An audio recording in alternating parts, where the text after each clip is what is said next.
everything's alright. From this combination heights, quest the truth is our guide. In the vast expanse is where we reside. Hands up to the sky, let the bass ignite.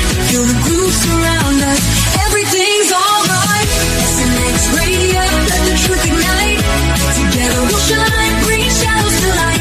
In this cosmic dance, we're connecting the dots. Tune into the frequency, let's explore the spots. Heavy bass drops with tight beats. Illuminate the shadows, the echo of our call. On this roller we will never fall. Feel the energy rising, can you sense the spark? As we dive deeper into the cosmic arc. Stories of the universe, mysteries unfold. In the heart of SNX, where the truth is gold. Every note we play, every line we write, crafting our legacy, shining ever bright.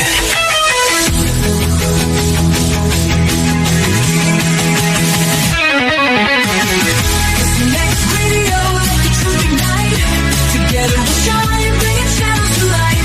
In this cosmic dance, we're connecting the dots. Tune into the frequency, let's explore the spot. Here in the spotlight, we're taking our turn. With the fire in our hearts, let the passion burn. SNX radio's call, ringing through the air. Together we rise, together we dare. So join us now, let the rhythm flow. With SNX radio, we're ready to go. Unraveling the mystery side by side, we stand hand in hand. In this dance of truth, let the story expand.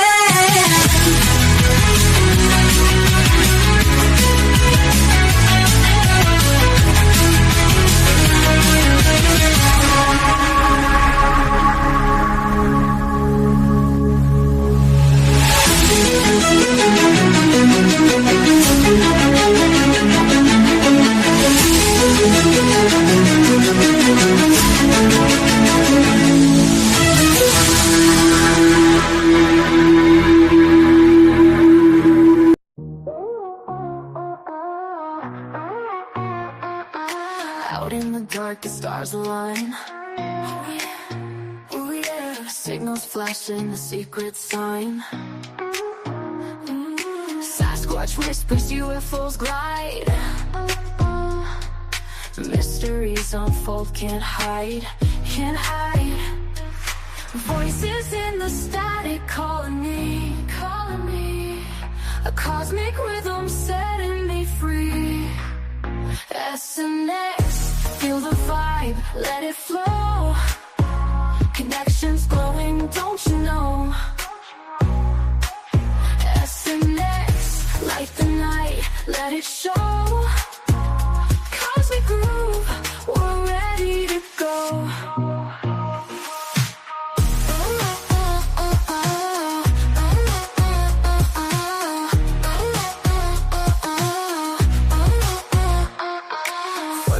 In the woods, shadows move, move. Skyline flickers, it's a neon groove. Expert stories witness sight, unravel truth in the cosmic light.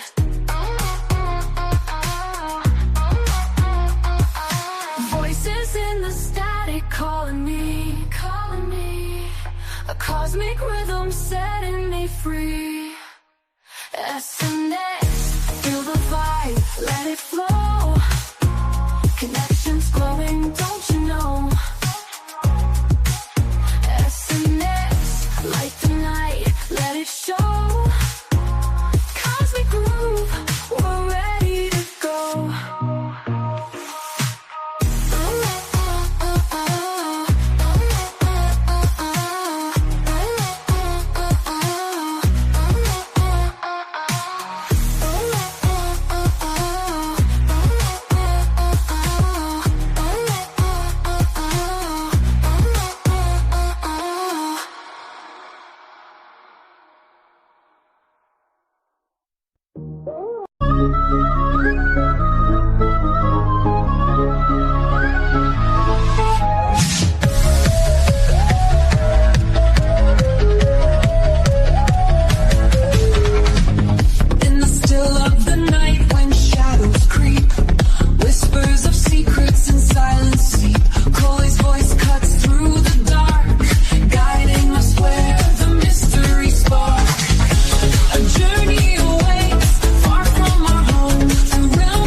force us to concentrate.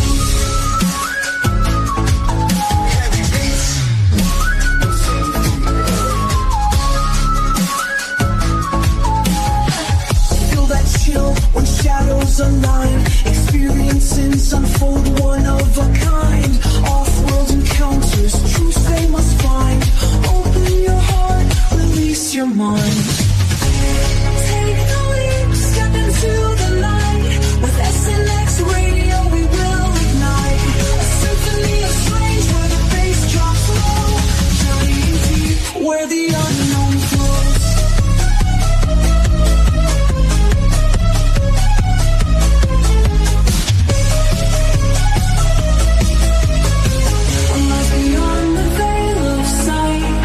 What secrets kept from our human plight? Coley's conversations stir the thread, an awakening call for the living and the dead.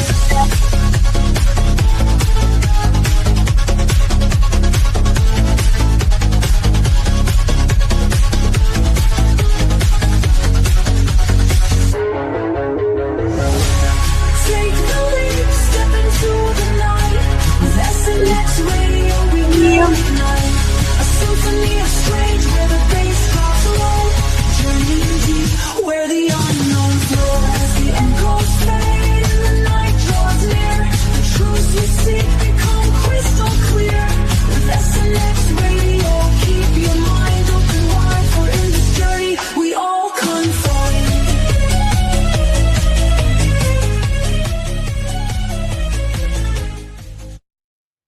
Hello and welcome to SNX Radio. We got another great episode that we're going to bring to you live here tonight with our very special guest, the lovely Mary Rodwell. Rodwell. Not to be confused with Roswell, because I was just reading that, so I almost tripped up there myself. So I want to welcome everybody. We're getting everybody. And the reason I do a more lengthy intro to so people know is that I have to drop it on we have a awesome following on Twitter. So So you have to go in there and kind of drop it. So I'm going to apologize for that first and foremost. But tonight we have James Kelly again with us. So hey James, how are you? I don't know this. Going on, but yeah, so I'm gonna get right into it. Let me just back up here for 2 seconds, because I said do not neglect chat, because I get so in the moment so I have to say that I'm going to really try to be better at that. And if you have questions, put them. Oh, Scott, thank you so much. Look at that. Scott's on top of it. He's good with this. So just put them all in caps. And if you're on Twitter watching, or X, I guess, whatever, we have an identity disorder here going on. But go ahead, if you click into that link, then it's going to let you, if you want to leave questions, because you guys are really quiet over there. So we want to hear a little bit more from you and, get questions out here, because we got Mary here. So, this is the prime opportunity to ask those questions. So we'll get them out there. Again, without further ado, I'm going to get into Mary, because we were having this really fascinating conversation before, and I just absolutely it's right in my alley. So yeah, so we're excited to bring this to you tonight. So I'm going to go through and give you a little background on Mary. If you don't know her, you definitely should. And we're going to find out. She's got so many cool things that she's going to bring to the table tonight. So she is internationally recognized researcher, author, speaker, specializing in UFOs, extraterrestrial contact phenomena, like we all are into here. Yeah. She is a founder and principal of the Australian Close Encounter Resource Network, ACERN. So that's pretty cool. That was established in 1997, which provides professional counseling, hypnotherapy, support for individuals and families experiencing anomalous, paranormal, or abduction-contact. Oh, wow, that's great. Contact experiences. She was born in the United Kingdom. Rodwell migrated to Western Australia. Oh, yeah, she went to Western Australia from there. Okay. In 1991, she lives in a beautiful place right now. We were talking about it. Weather is beautiful. But anyway, and currently resides in the Queensland. A former nurse, I think that's midwife and health educator. She works as a professional counselor for the UK's National Health Service and Australian agencies such as Silver Chain and Centrecare. So that's great. Since 1994, she has operated in private practice. Oh, that's awesome. As a counselor, I get that too. And a clinician. So, she's really, she's just, she's got books out. She's got all sorts of things out. And I just, she's done along with the Star Kids Project, advisory committee. I mean, it's Exopolitics, you name it. And she's definitely got a background in it. So without further ado, there's nobody and Mary is just fascinating all her stuff. So I'm going to let her fill in the blanks of anything I missed. So welcome, Mary. Oh gosh, it's so nice to have you. Thank you. It's an absolute pleasure, Coley, and an opportunity always to be able to share what we hope will be helpful to people connecting the dots. I think that's what it's all about. I'm always talking about connect the dots. And that's so important. And it's like, you jump. And so I guess, where do you think because we were talking about this and I was like, disclosures happen. And I want to know where we go because we're losing some momentum here. I feel like, so Mary, I said, where do we, we got to get grounded here too. And a lot of this stuff and really focus on doing and maybe pushing forward where we're just not all here stagnant and waiting. Like we can actually move as we don't have to just it's not a one-man job. I mean, we all have to move to get ahead here. It's not, it's just, I guess, what is your whole take on that? Where's a good place that you would like to start? Because you're fascinating. I loved how you connected the dots when we were talking before. So yes, start wherever you feel that, is a great place to start because you definitely have a lot to bring to the table. So. Well, Coley, the important thing is, as far as I'm concerned, disclosure is going to come from the ground up. It's not going to be waiting for governments to pull their finger out, as it were, and start saying stuff because they'll only say what they think is going to work for them. And there's a lot they want to hide. So ultimately, it's going to come from us. And I think what's interesting in terms of my work and in the last few years, how many people have shifted into this new awareness of their own experiences, which before, as you said, for your own self, nothing could have been further from the truth of this a few years ago with you. And you had that catalyst where all of a sudden everything shifted. It's happened enormously fast in the last few years for a lot of different reasons. And I think we can be grateful for the chaos on one level, because on another level, what it's done is get people to start thinking about their life, their reality, what's important, what matters. And also coming out the closet, space closet, as I call it, has been what's been happening too, because people have discovered that they've had more awareness than they realized and started to question things that have gone on in their lives. And it may for some have started with sighting a craft, a UFO, for example. But for others, it can be quite different. It can be through a shamanic experience, for example, or a healing experience, or a near-death experience, or an out-of-body experience. It can happen in many different, some will do a remote viewing course, for example, and that activates them into realizing we're multidimensional. So it's not just one way we realize we're having contact with these intelligences. There are many different contact modalities, as we call them, where someone will suddenly realize there's more going on in their reality. I mean, in a shamanic experience, what are you seeing? You're seeing and interacting with other intelligences. And some of them will interpret, depending on our belief system, some will believe they're angels or, ascended masters, or lots of these different names. Or others will say, well, they're an extraterrestrial or they're a light being. Depending again on their belief system will be depending on how they interpret it. But realizing they're having some form of contact, some sort of a communication with them. And that, of course, changes everything because they get a new slant on the way that they actually look at their reality. So that's happening, and it's happening really, really fast. So when you say, where are we? We're actually in the moment of a huge wave of awakening and activation on this planet right now, which is gathering momentum by the minutes, seconds, and months that are going on. Yeah, it really is. Like James said yesterday, there's no stopping what's coming. The momentum's already there. It's rolling through. Yes. It's just how do people prepare themselves? And I guess too is, there's like a lot of confusion with Project Bluebeam, and if somebody goes out and, like some of that deception, I guess, in the way. What do you think is a good route through that? Well, the good thing about awakening and getting used to interacting multidimensionally with whatever source of intelligence you're working with, and also trusting that inner resonance to truth, is what we're being tasked to do now. Is when information is coming, what resonates with you, what really feels right, It's asking us to take responsibility for what we take on board and what we actually choose to believe is the truth or not, because we're going to get a lot of deception. But it's interesting, the numbers of the people that will say, I heard this, or someone said that, but it's actually doesn't feel right. It doesn't make any sense. And the children are particularly good at that. They'll be able to listen to someone and know intuitively that it's not right or whatever.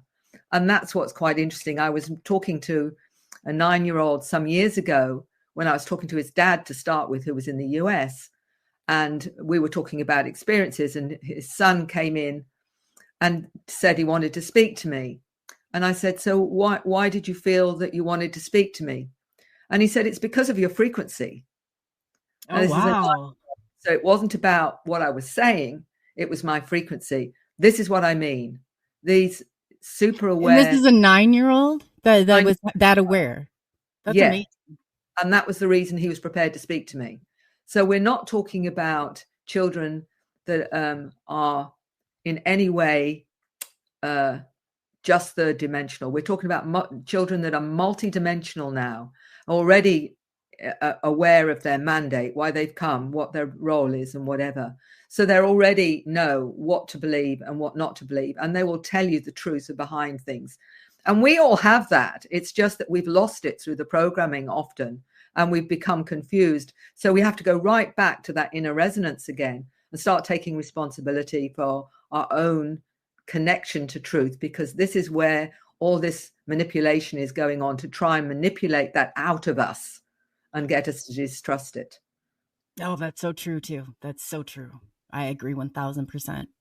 And everything and all these barriers, like you said too, like fear-based stuff, like to, rid of that. It's like that fear will keep you locked in. That's why that layer of fear is there. You have to push past all of these things.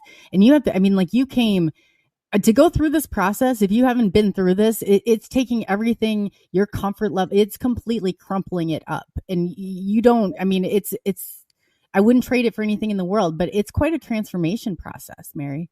It really is. How did you go through that? Well, I think it's a process. I think you start to say what's really important in life. And one of the interesting things for me, bringing me into what I call authenticity, speaking your truth. One of the things that I've said to many of my clients that come to me is, ultimately, when are you going to speak your truth? When are you going to be all that you've come here to be? And I have to do the same thing. I can't, you've got to walk your talk. But what was even more important, I was working with grief and bereavement and hospice. And one of the things that was really came up time and time again with people that were due to leave this planet one way or another was the fact that they regretted not being themselves, not speaking their truth. And I took that on board for myself at that time. And I decided, that, right, if I'm going to live the rest of my life on this planet, I'm going to be myself. I'm going to say what feels right. I'm going to be who I am, because what's the point of living a pseudo existence, a pretend life? Why have you come to this planet? Not to do that. And I've always said, on my deathbed, when the kids are around me, I want them to grieve the woman that I really am, not a pseudo person that they thought I was. At least even if I've been a pain in the neck, and mum's embarrassing and she's all those kind of things.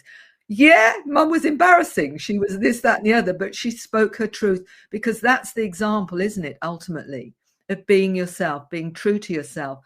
When are you going to do that? When are you going to wait to do that? Are you going to wait to your deathbed? Or are you going to do it and be your truth? Because that's the only way I believe we're going to change this planet, is when people finally own themselves and are authentic. Wow, I want to applaud you for that. Like, let's stop right there for a second. That is so true. And when you're authentic and genuine and in the moment, and you're able to live that authentic and genuine, like, there's nothing like that. You drop the chains. They lose that power and control over you when you're able to get there. And that's amazing. Wow. Absolutely. I couldn't agree more. I really couldn't. I mean, people say to me, but you're so courageous, Mary, because you do that. You say all this stuff. I said, it's not courage. I just don't care. I love it. Oh my God, I love you. You're right up our, I love it. If you think I'm menopausal or whatever it is, really don't, because it really doesn't matter to me what somebody judges me from their perspective, because at the end of the day, does it really matter? No. Are you going to let them stop you from being who you are? No way. No way. Absolutely not. Yes. We got another fighter up here. That's exactly where I'm at too. And I was like, I probably should care more, but I just don't. So, it is what it is. I apologize in advance, but yeah, no, that's awesome. Mary, yeah, wow, you are a courageous woman. I mean, that's amazing. I love that. I absolutely love that. Well, for me, it is ultimately about the soul journey, and it's about why we've come to this planet. We've come in with our gifts, our awareness, our understanding. And these young children that are coming in, if we are to empower them, we have to be strong for them, because they're the future, and to provide the environment where they feel safe and secure to be who they've come here to be. And that, to me, is really why it's so important that we give them the right messages and say to them, who are you? Why are you here? What can we do to help you on your mission on this planet? What can we provide a safe place for you? But also to be the example. Ultimately, if we say, we can't do this or we can't do that because somebody may judge us for whatever, well, what is the message that we're giving to these wonderful new star seeds that have come to the planet? It's not safe. And then we're playing into fear. And this is what there, of course, has been the manipulation all along. I meet so many wonderful people opening up, and their fear when they open up is that they're going to get judged for being crazy. They're going to get judged because they are having a reality that's greater than the person that's listening to them, for example. They're going to get judged because of how they understand reality. If you're doing that, you might as well not be here. Give it up, mate. Time to throw in the towel. For real. Yes. Yeah. Why have you come? Why have you come to this planet? We've come here to challenge the system. And the indigos, or, there's the crystals, the rainbows and all of that, often given diagnoses such as ADHD, Asperger's, dyslexic, and all the rest of it. They've come here to break the system. They've come here to stop the programming. And that's why they're given this neurodivergent, which is a real problem for those that want to program us, because they're not so easily programmed. But the indigos, particularly the rebels, they've come in to say, no, this is not okay. We won't be programmed into this. We're going to challenge the system. And it's all been set up. Yes, I know. I was like, I've taught him, though. I trained him. I said, you got to carry this torch. You're going in as a free, he's gone in methodically, I think now because I was like, you got to go in there. This is your chance. So he loves that. I get calls. They'd be like, he's 80. And I was like, you're not a doctor. You're not a doctor. You shouldn't be prescribing medication. So I was like, I was a therapist and he's just fine. So, they always try and, he's got depression or he's got this and he's got, put these labels on these kids. Like, no. I said, he probably doesn't like your class. Maybe it's not interesting. And you're keeping him isolated on these computers. It's like what they're doing to kids. How do they think the products of our environment are going to turn out under these types of, they're locking your kids in and they don't have a charger. I'm getting called by a school. I said, he shouldn't have a charger. You can go and talk to a kid. You don't have to email them across the room. We need this interaction. It's unbelievable what they're doing. And what's the next step from there? Because you're going to leave your grandkids, or you're going to leave your great grandkids in this crazy world. Like, no, you shouldn't leave it like it is. It's like everybody should be doing their part. But yeah, good for you, Mary. That's awesome. Well, the reason that I wrote The New Human more than anything was about the kids, because although there's other stories of adults and their experiences, the kids are coming in with such awareness. And I'll give you a few examples of that. I was talking to a 7-year-old, her name's 7, and she sees herself as a hybrid. She's part human, part blue avian. She speaks star languages. I've seen her actually speak a star language to someone else on the phone, and the other person on the phone speaks star language back. But she's a healer and says that I've come here to heal others, but also activate the healing in them so they can heal themselves. Now, this is a 7-year-old explaining this. Another young lady called herself part human, part water being. She's 8 years old. She comes from a water planet. And she said when she looks in the mirror, she sees more of her water being self. And she said that when she hears music, she not only hears the music, she hears the frequency and goes with the frequency to the person who's created the music to actually understand what's behind the frequency and the music itself. So multidimensional understanding of frequency and harmony. Yeah. So we have a shot against AI. If there's kids out there like this is amazing. Yeah. Well, there's the choice, isn't it? Do we go with artificial intelligence and getting, implants and whatever, or are we going to activate our own awareness? Because we can go, as remote viewing has shown you, to past and present. There's no such thing anyway as past and present, only the way that we look at it. For example, we can actually change the way that we operate. For example, I was talking to, I think he was 7 or 8, and he said he goes through portals to other planets. And he says, I said, well, how do you do that? He said, well, I use the runes, he said, as a portal. He said, but I have to know the mathematical number of the planet. Then I can know exactly where I need to go to get to that planet once I have the mathematical number. Do you need technology? No, you don't. You are technology. You are, a technology way beyond the technology that we're being shown as being amazing and what have you. And this is the whole dilemma, isn't it? Are you going to choose the easy, quick way, or are you going to work on yourself to realize that you have this potential in you, that, all of the things that we think are amazing are actually part that are innate in us anyway. And these children are already showing this. Some of your viewers may have heard of the telepathy tapes with the autistic children. I don't know whether they have or not, but they've already shown that autistic children are telepathic with one another. And I've met many parents that have told me they communicate with their autistic children through telepathy. It's not, it's being proven now through the telepathy tapes, and Dr. Diane Powell, who's actually done all the tests to show these kids are telepathic that are autistic. We are discovering the awareness of the ADHD. I always remember the first time I became aware of those that were diagnosed with ADHD. What is that exactly going on here? And a lovely gentleman, Neil Gold, who wrote a book, Close Encounters of the ADHD Kind, he explained having interactions with light beings. And he said, I always saw reality multidimensionally. And he retranslated it as always dialed into higher dimensions.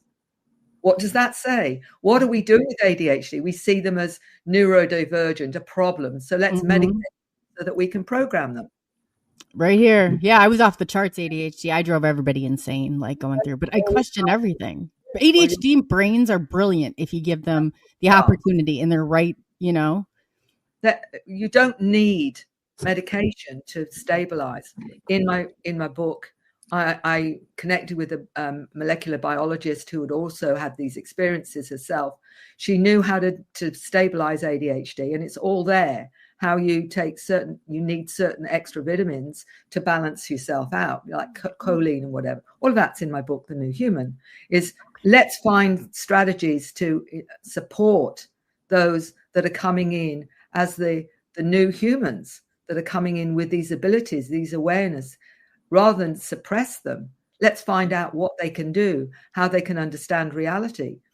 There's lots of other qualities like synesthesia that were considered an aberration. That synesthesia, when you experience something multidimensionally, so you might see the letter 7, for example, it may have a color to you, it may have a sound to you, it may operate in a way that you see it in more than one perspective.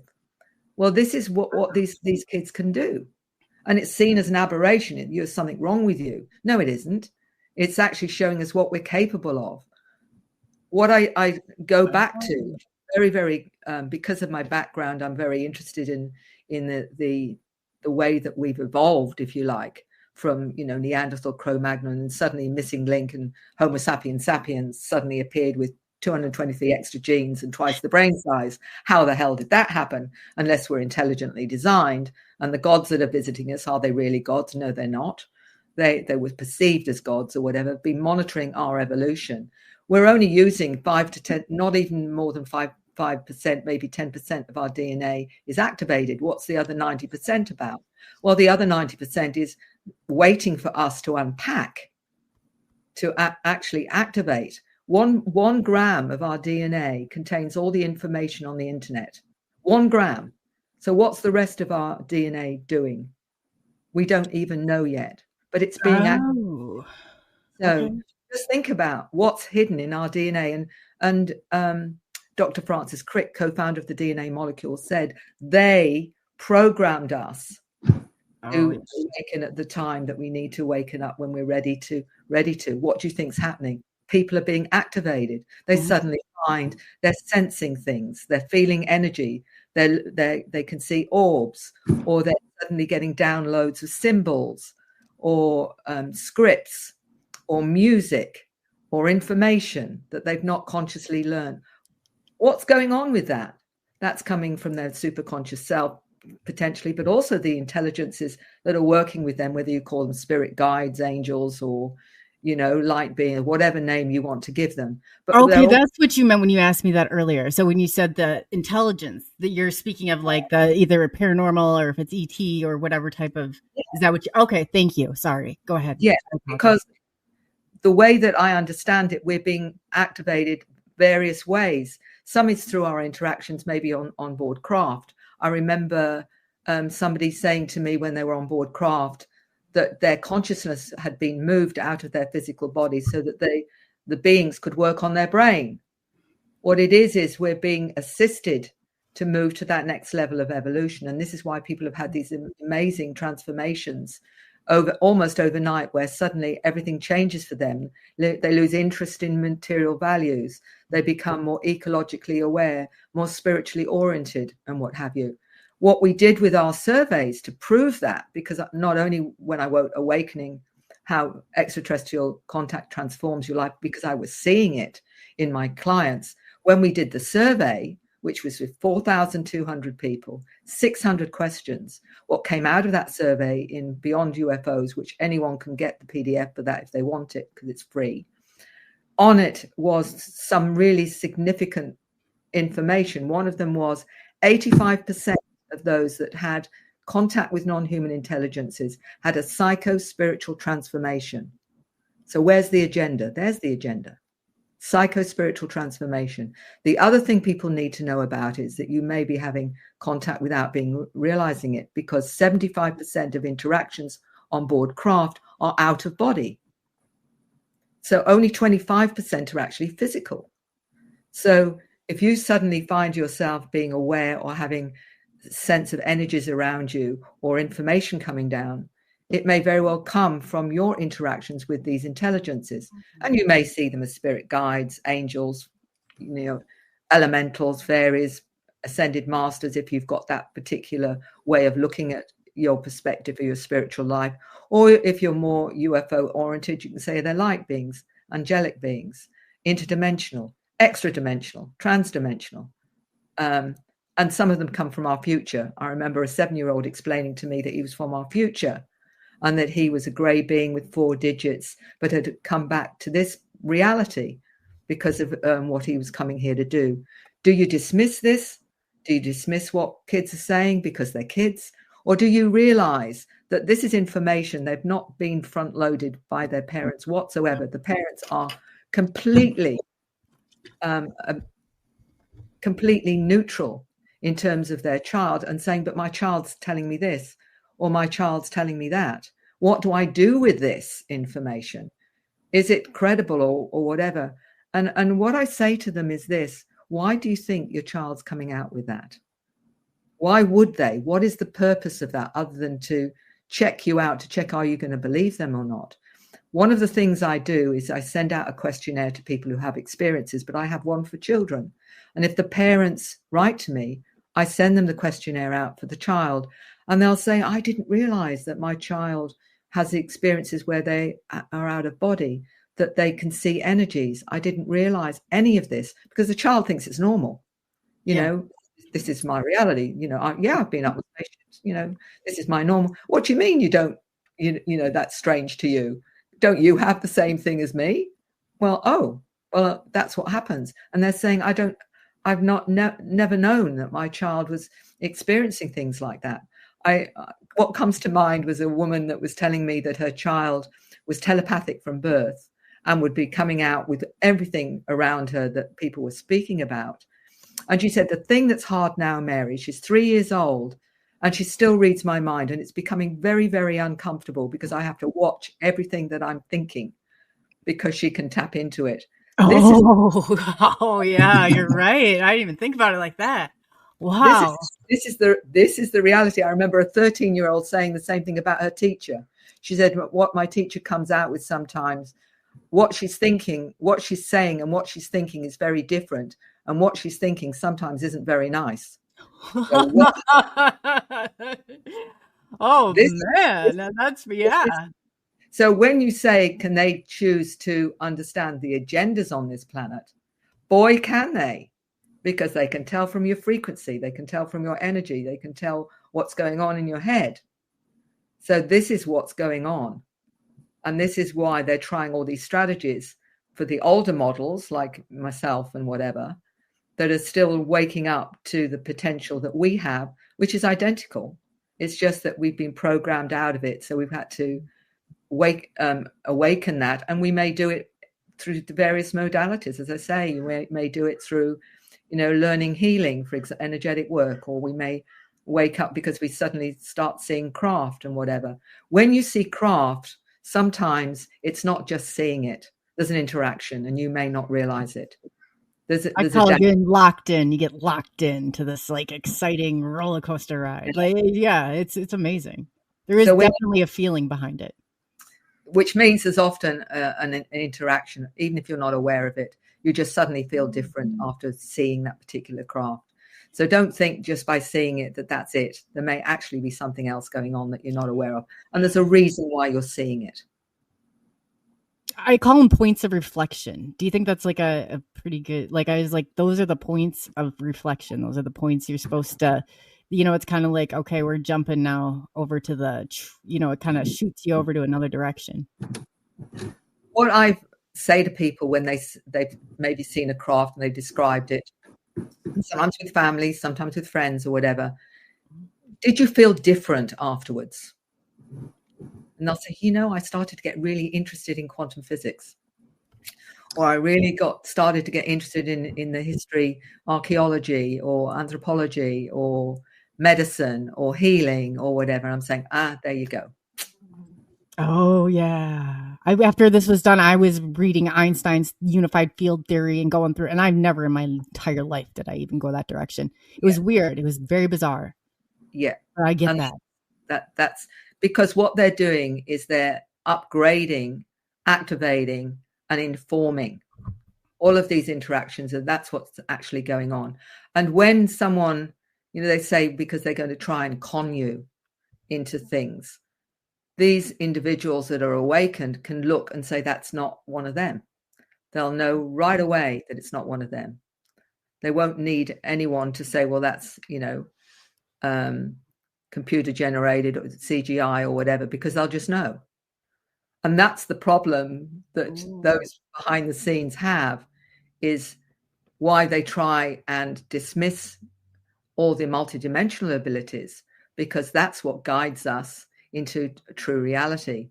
And what do? You have experiences. Oh, you're hearing voices. Oh, well, there's something wrong with you. What label can we give you? And what medication can we give you to shut you down? Yep. Oh, yeah. And with control, once you start taking their medications, you don't realize because it starts to fade away. Your total connection with this and what you're supposed to be doing is interrupted. It really is. Yeah, that's it.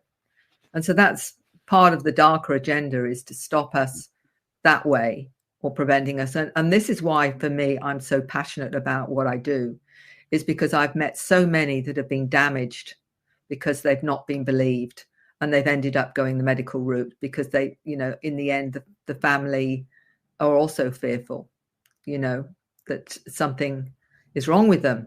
And it's because they've been told there's something wrong with them. Yeah.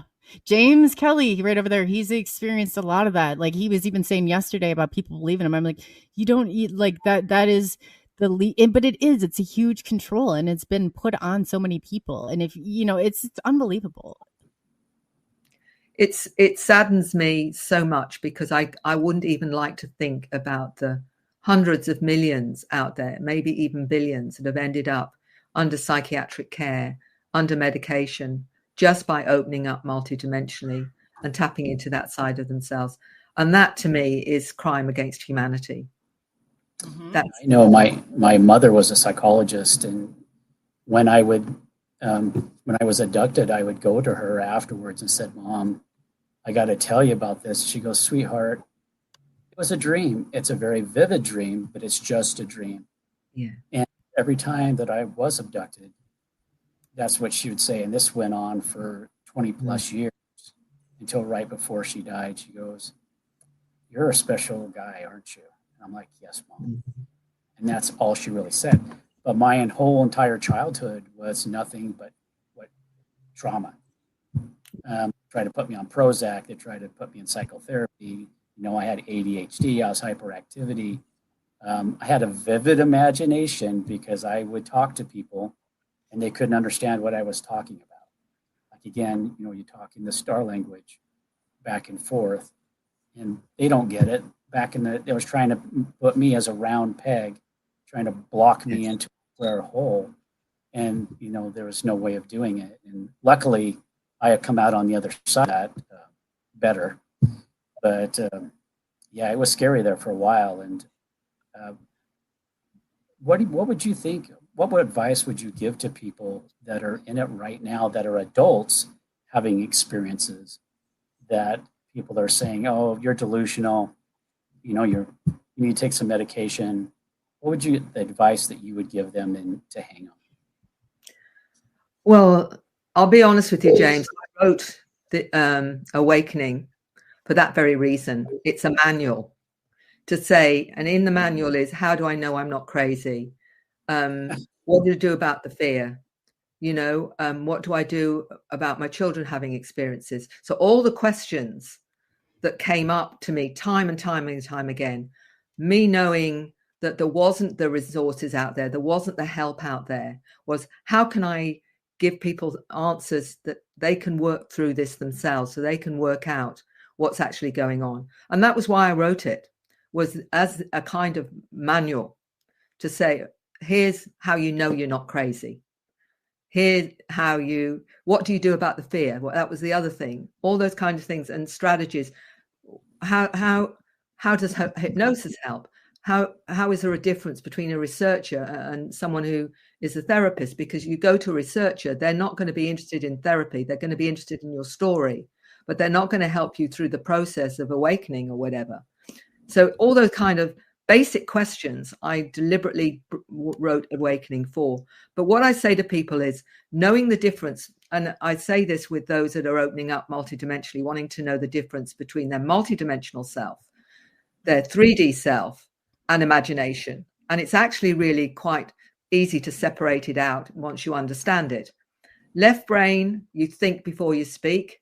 Right brain, you speak before you think. So it's instant. Anything that comes in that's instant is multidimensional information. How do you know it's not your imagination? Very easy. If something's real, like your bedroom, you know where the bed is, you know where the door is, you know where the window is, you know the color of the walls. It's instantly in your mind because it's real.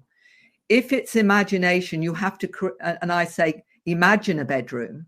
To imagine it, you have to think. You have to think, well, how big would the room be? Where would I put the window? Where would I put the door? What color would the walls be? You have to think to create. So if something's coming in instantly, that's not your imagination. It's Okay. So that's how you know the difference. It's actually that simple. In left brain, you think before you speak. Right brain, you speak before you think. Once you bring thinking in to your multidimensional information, you're actually coloring it. You're actually editing the information as it's coming in. So for a good channel or a clairvoyant or good medium, they have to trust instant information and as it is in its integrity, not to edit it, not to say, oh, I'll just move this out because that sounds too crazy, or I can't say this because that sounds. As soon as you do that, you lose the integrity of the information. So it's important. You have to trust, literally trust it as it's coming in and in the way it's come in. is the packet of multidimension. And you can sense it, feel it, have a knowing, as well as visually, as well as auditory. You can have all of that or parts of that, depending on what you're open up to. The more you open up, the more you'll open up. Yes, so true too. That is so true. Wow. So that is, wow.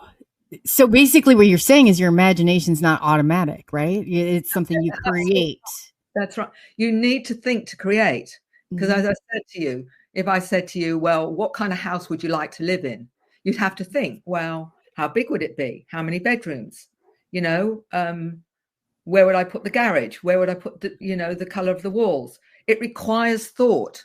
When you get information downloads, it's in your head without even conscious thought. It's just there. That's no, and I'd be writing stuff out. It'd be sideways. It would be just like really, it was totally different. Yeah, that's fascinating. Yeah. When you get this and you think, wow, where did that come from? Cool, that's accurate. Oh, I didn't know I was so wise.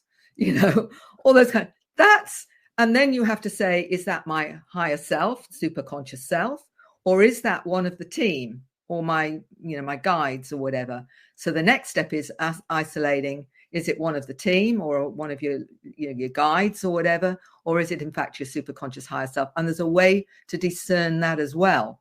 Ultimately, we are being brought into telepathy and asking questions. So the next question is, who are you? Why do you work with me?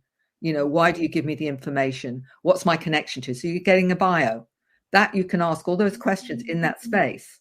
And, I show people how to do that so that they've got some, they can start to trust it. Because I said, when you get information, if you want more, you want to understand it more, you have to go back to the source and say, well, explain this to me. Why is this important? Why do I need to know this?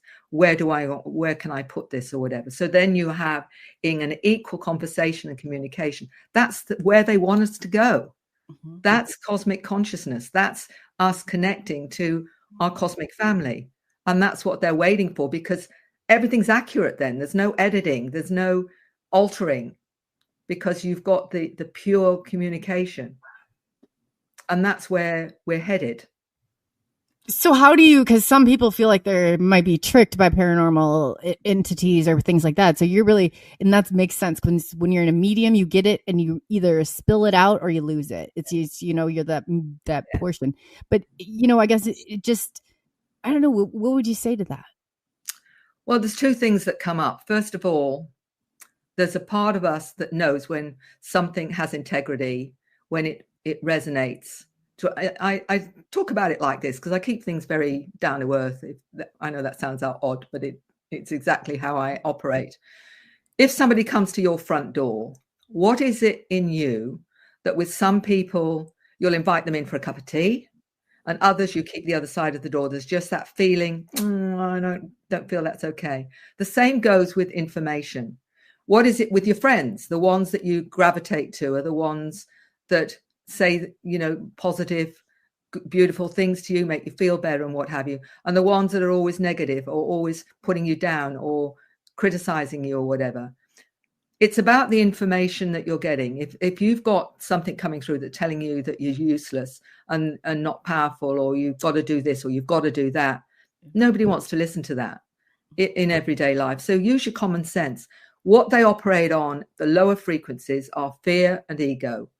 If you're still in fear or if you're in ego, then they can plug into you and you will get lower entities giving you information, and it won't feel right. It'll feel uncomfortable to you. If you're coming from a high intent, like, the highest frequency of authenticity, love, compassion, and whatever, what you're doing is you're creating the frequency you accept. So you're saying, I'm only accepting this frequency. Anything else? No, thanks very much. Not interested. Go away. So you're putting out an intent. That intent creates the reality. Like a radio frequency. You're saying, this is the only frequency that's okay for me. Anything else, you can buzz off. Not interested, don't want to know. And you'll know from the integrity of the information. You can test the information. If something comes through to me and I'm not sure about it, I'll go back and say, explain this to me. Why is this important? What do I need to know about this? And once you get to that point, there'll be this buzz of acceptance or resonance with, I'm sure all of you get that complete buzz in your system where it's, whoa, that's really accurate. So you've got to learn to be sensitive to how your multidimensional part of you operates, sensitive to frequency, sensitive to what you're putting out. All of this is teaching us to have integrity, to come from the right place. Because if we go to be telepathic, then there's no hiding. Oh, yeah, you're right. Yeah. You're right. You're out. Oh, boy. That just added an extra layer on there. Wow. There's hiding. Makes sense. So you've got to really put out exactly the integrity that you want to receive back, because that is really how it works. In my book, it's worked for me for 30 plus years. I only accept the highest frequency of the highest awareness and spirituality of love, kindness, compassion, authenticity. That's all I'm accept, guys. Don't want to know anything else. Wow. How do you block it out then? You just say, hey, that's not important. Just moving on. I get something coming in that doesn't feel right, I just tell them to buzz off. Not listening. Don't want to know. Yeah. In the same way you do in your everyday life. If you've got someone who's supposedly a friend, and all they ever do is bring in negativity or make you feel bad or whatever, you don't invite them around for a cup of tea anymore, do you? You just move on. So you're kind of aware of what is your thoughts, your thinking, what you're doing in that moment. It's like all pulling that all together. Asking us to be what we aspire to be, which is a spiritual being coming from love. That's what we're all aspiring to be, isn't it? Coming from love to make a difference in this reality. That's what we aspire to. All of those that are involved in all of this. This is our mandate, isn't it? And we're all coming in with different awareness and understanding and mandates to shift this planet, to shift it into its higher evolved state, and us with it. How do you think some people are going to weed out the people? Because I don't feel like there's some people that are going to even make it past this. Do we have to have a certain amount of us, do you think? Or how do you think that's all going to come into play? Is it all or none? Or the way that I look at it, that each soul has its own mandate, and some will choose to evolve because they're ready to, and they feel they've done the 3D Earth journey. And there'll be others that say, you know what, I still want to be part of this 3D reality for this lifetime, and this is what I'm going to stay within it. I don't think it's going to be one or all. It's just a soul's choice. When I worked with past lives, particularly when you take somebody from a past life into their spiritual world, or their whatever multidimensional part of their reality they experience once they move into that frequency of spirit, I will often say to them, maybe they'd had a really difficult life, maybe however they died. And I will say to them, what did you learn in that life? And they may say, I learned about compassion. I learned about limits, or I learned about, but I didn't do so well in this. So next lifetime, I'm going to choose to focus more on that, pick siblings and family that will challenge me to grow in that way or whatever. Because for me, it's all about the soul choice and the soul creating the reality that's going to give them the greatest growth. And sometimes we choose to have a less challenging life sometimes, and sometimes we choose to really go through it and as a way of accelerating our evolution that little bit faster. When I take people, the struggle's real. You're right too. Oh man. Yeah. I mean, one of the things that I ask when people are on the craft and they're exploring what's happening on the craft and why they're there, who are the beings and whatever, they can have a conversation. People don't always realize this. They can actually have a conversation and basically ask, and I'll say, are any of the beings familiar to you, for example? And they may say, well, the one to my right is. Okay, well, ask that being, how many times have they picked you up? And they'll reel off 2, 5, 7, 10, or whatever it is. Oh, so you've been here a few times then, haven't you? So you know them, don't you? One of the questions I will also ask is, have you on any level consented to this experience? And 9 times out of 10, they'll say yes, but before I came here. So as a soul. They've decided I've chosen to be part of this to help with the evolution of the planet or whatever. So what it does is give them an understanding of their experiences in a completely different way. And I'll say, is there anything else you need to know? Well, why do I feel different? Oh, and they may be told, because you're part of us, we're your family or whatever. Does that make sense to you? Yes, it makes sense, because you're asking them in that space of resonance to their superconscious higher self. So when they're in that resonance, all those kinds of questions then come to them with a resonance and an understanding. So my job really is to help people connect the dots to their own understanding and reality. It's not for me to tell them what to believe. Oh gosh, that's brilliant. I'm not there to say you've got to believe this or this. Your experience tells you whether or not you want to take that on board or not. But I'm not there to tell you what to take on board. All I'm doing is facilitating that connection between your highest self and your awareness to get the answers that make the most sense to you and resonate with you, so that you can expand yourself.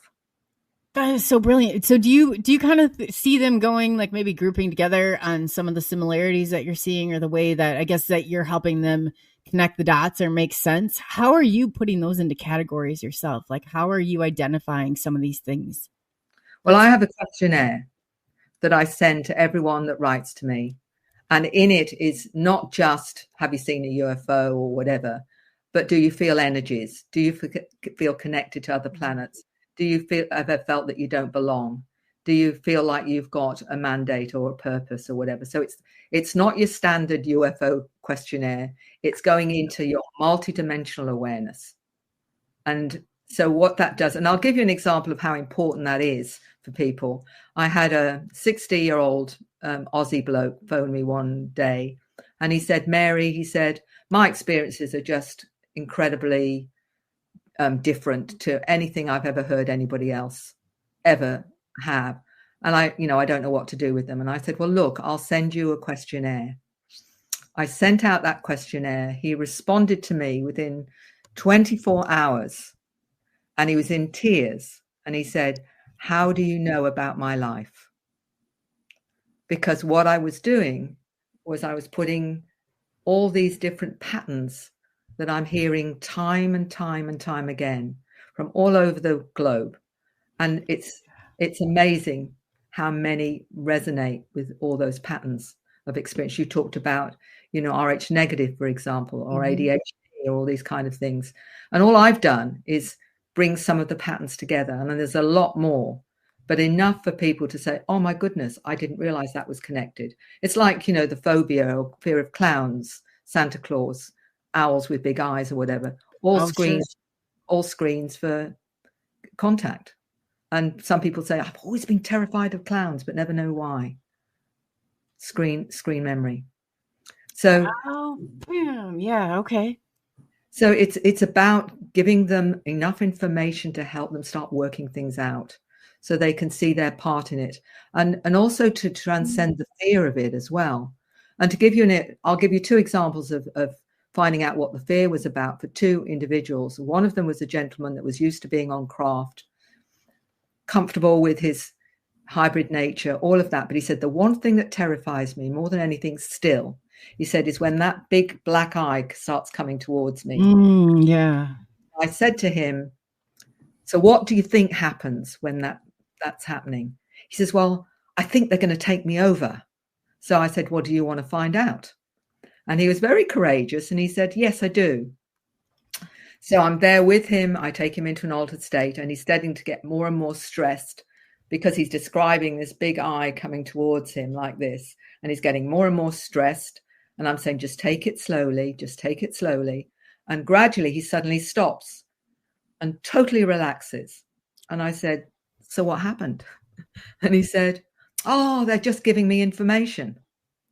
So they hadn't taken him over at all. All they'd done was transfer data to him through that process.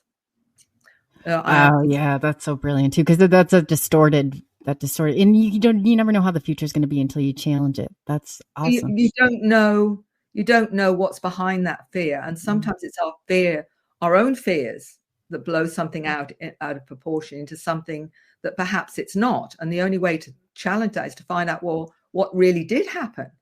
And I'll give one other example of that. Was a lady in her 60s her whole family had been taken up on a spacecraft. She'd been terrified all her life of this whole experience and whatever. So my question in hypnosis was, go to the origin of your fear. And this took this 66-year-old lady to when she was 2 years old in the cot. And she's lying there in the cot, and there's two beings. And I'm not sure whether they were mantis or not now. I can't remember. But there were two beings standing there. And she said, there's two beings looking at me. And I said, well, did they do anything? Did they harm you in some way or hurt you in some way or what? So no, she said, they were just observing me. And they're telling me that they've been with me all my life. They've been helping me with this and they're helping me with that and helping me with the other and all the rest of it. And so what she then saw was the positive effect these two beings had all the way through her life. And her fear just went. She was basically dancing around the room when she came out of it. She couldn't believe after 60 odd years of fear that she no longer had that fear. So again, we don't know what we don't know. And if we can challenge that and look at it, we can find out what's behind it. And it isn't always what we think it is. So that's really. Yeah, you're right.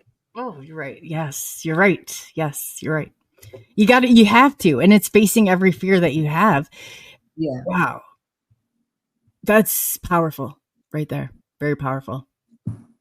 I mean, it really is like when you're going through this layer by layer, how you got there. I want to hear more about this because I have to understand how you got here to organizing. I mean, you have a brilliant mind. I mean, I'm telling you, I understand some of that background, but I mean, what you're doing is phenomenal. How much of the cellular memory do you think plays into that? Like, because I know that when you go through an experience, it shakes you up to your core. And there's that part of it, even though you tell yourself you're fine, whatever, there's still a part of you that it experiences that. How do you help people through that? Well, it is a big thing, especially if they've had fear most of their life around something to do with this. And then they realize it's something very, very different. Coming to terms with that then is completely changing your reality. I'll give you another example of that was very profound. And it was, I did a chapter on missing pregnancies, for example, which happens to many, many women who have missing pregnancies. They're pregnant for about 2 or 3 months and then the pregnancy's gone. So that, I explain what's going on with some of those missing pregnancies. And there was one lady that had had 2 pregnancies, and the third one, she was told really by the doctor that she should, in fact, it would be best not to go ahead with it because she might lose her life, because the second one that she'd had was very dodgy. So they were saying, the doctor was saying, look, I really am worried about you going ahead and having this pregnancy. Now, the lady had had a history of experiences, but she didn't then understand what this was all about. One day, should I say, she woke up and the pregnancy was gone.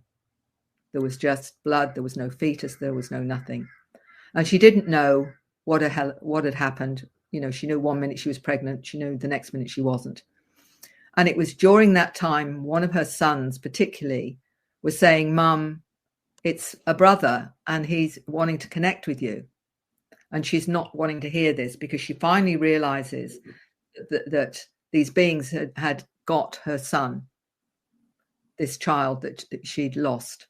And she got very, very angry. She couldn't even look at babies. And there's a big story about it, a lot more than I'm going to see it for you, just to give you an understanding.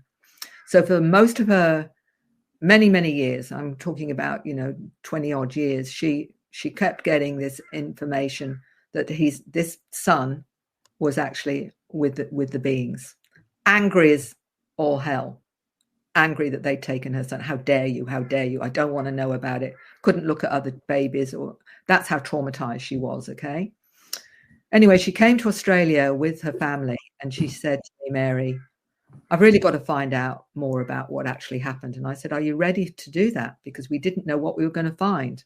Was she, in fact, did this happen against her will? Was she trauma, all the trauma that went with it? Are you really ready to do this? And I was quite anxious as a therapist because I didn't know what I was going to find. Anyway, she said, I'm ready. I've got to find out because it's haunting me, because I keep getting messages from my live son that I need to connect with my child on board craft. I need to connect with him. He wants to connect with me. But she said, if they've taken him, I don't want anything to do with it. To cut a long story short, we went back to the time of the visitation, and she's taken up on board craft. She sees this little tiny fetus being taken from her and being put in an incubator, a kind of incubator and whatever. And so she's saying they've taken it.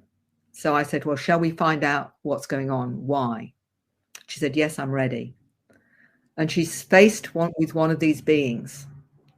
And the being and her are having a conversation.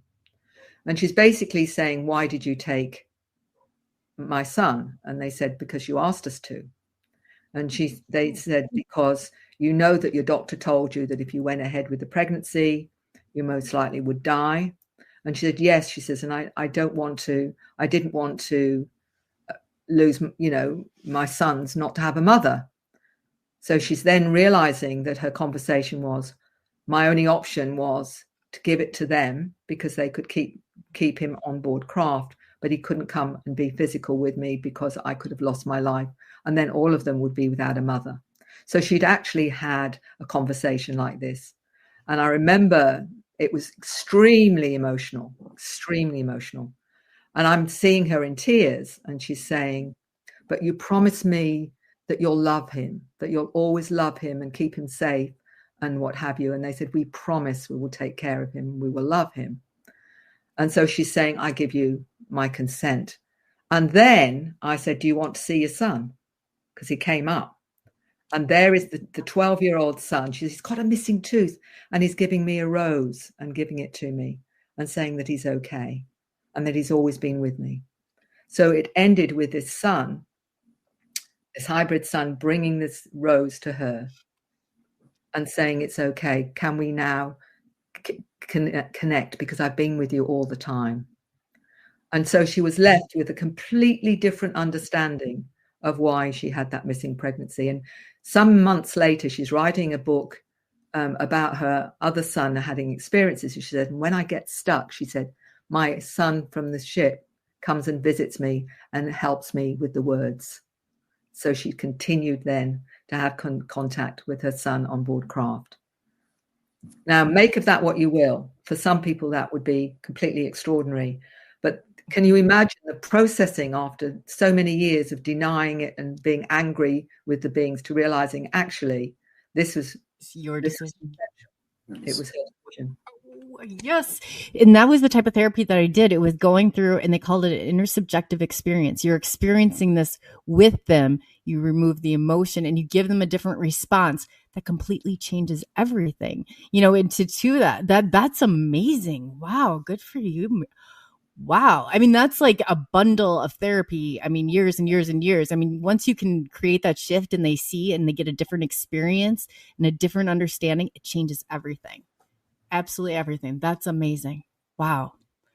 I think the important thing is with all of this is our conscious memory is an edited version of the true reality. And Dr. John Mack, the psychiatrist of Harvard University that wrote the book Abduction, Human Encounters with Aliens, and he also wrote Passport to the Cosmos. In it, he had done all the psychiatric testing. He proved that they were quite rational, quite normal. And he said something very significant. He believed that hypnosis and superconscious or subconscious memory was more accurate than our conscious memory, which is the complete reverse to what everybody wants to say. Or if it's hypnosis, it can be manipulated. It can be this, this, and this, and this. And he was saying what I have found is actually more accurate because it's coming from the subconscious tape without the editing of the conscious mind, where the conscious mind will edit out anything that doesn't fit with our 3D reality, whereas the subconscious just blindly records whatever is going on. So hypnosis gives you the integrity not the conscious recall, because that can be edited depending on your belief system. Oh, so you're re-experiencing this, and you're saying that how you are organizing this information is basically your programming, that you have to be. How do you break that programming? Well, the truth is that it's going to that other level of awareness, isn't it? Yeah. Where you get the absolute authenticity from, because the subconscious doesn't edit. It doesn't say, well, that can't be real. It's just recording what it's experiencing right from the moment it's experiencing it.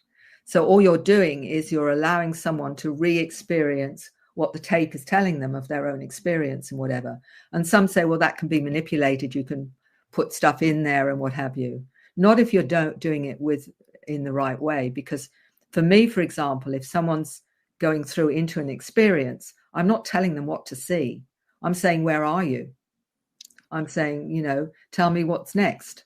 What are you seeing now? I'm not telling them anything. I'm just leading them along with their subconscious tape to an experience. And James, you want to say something about that?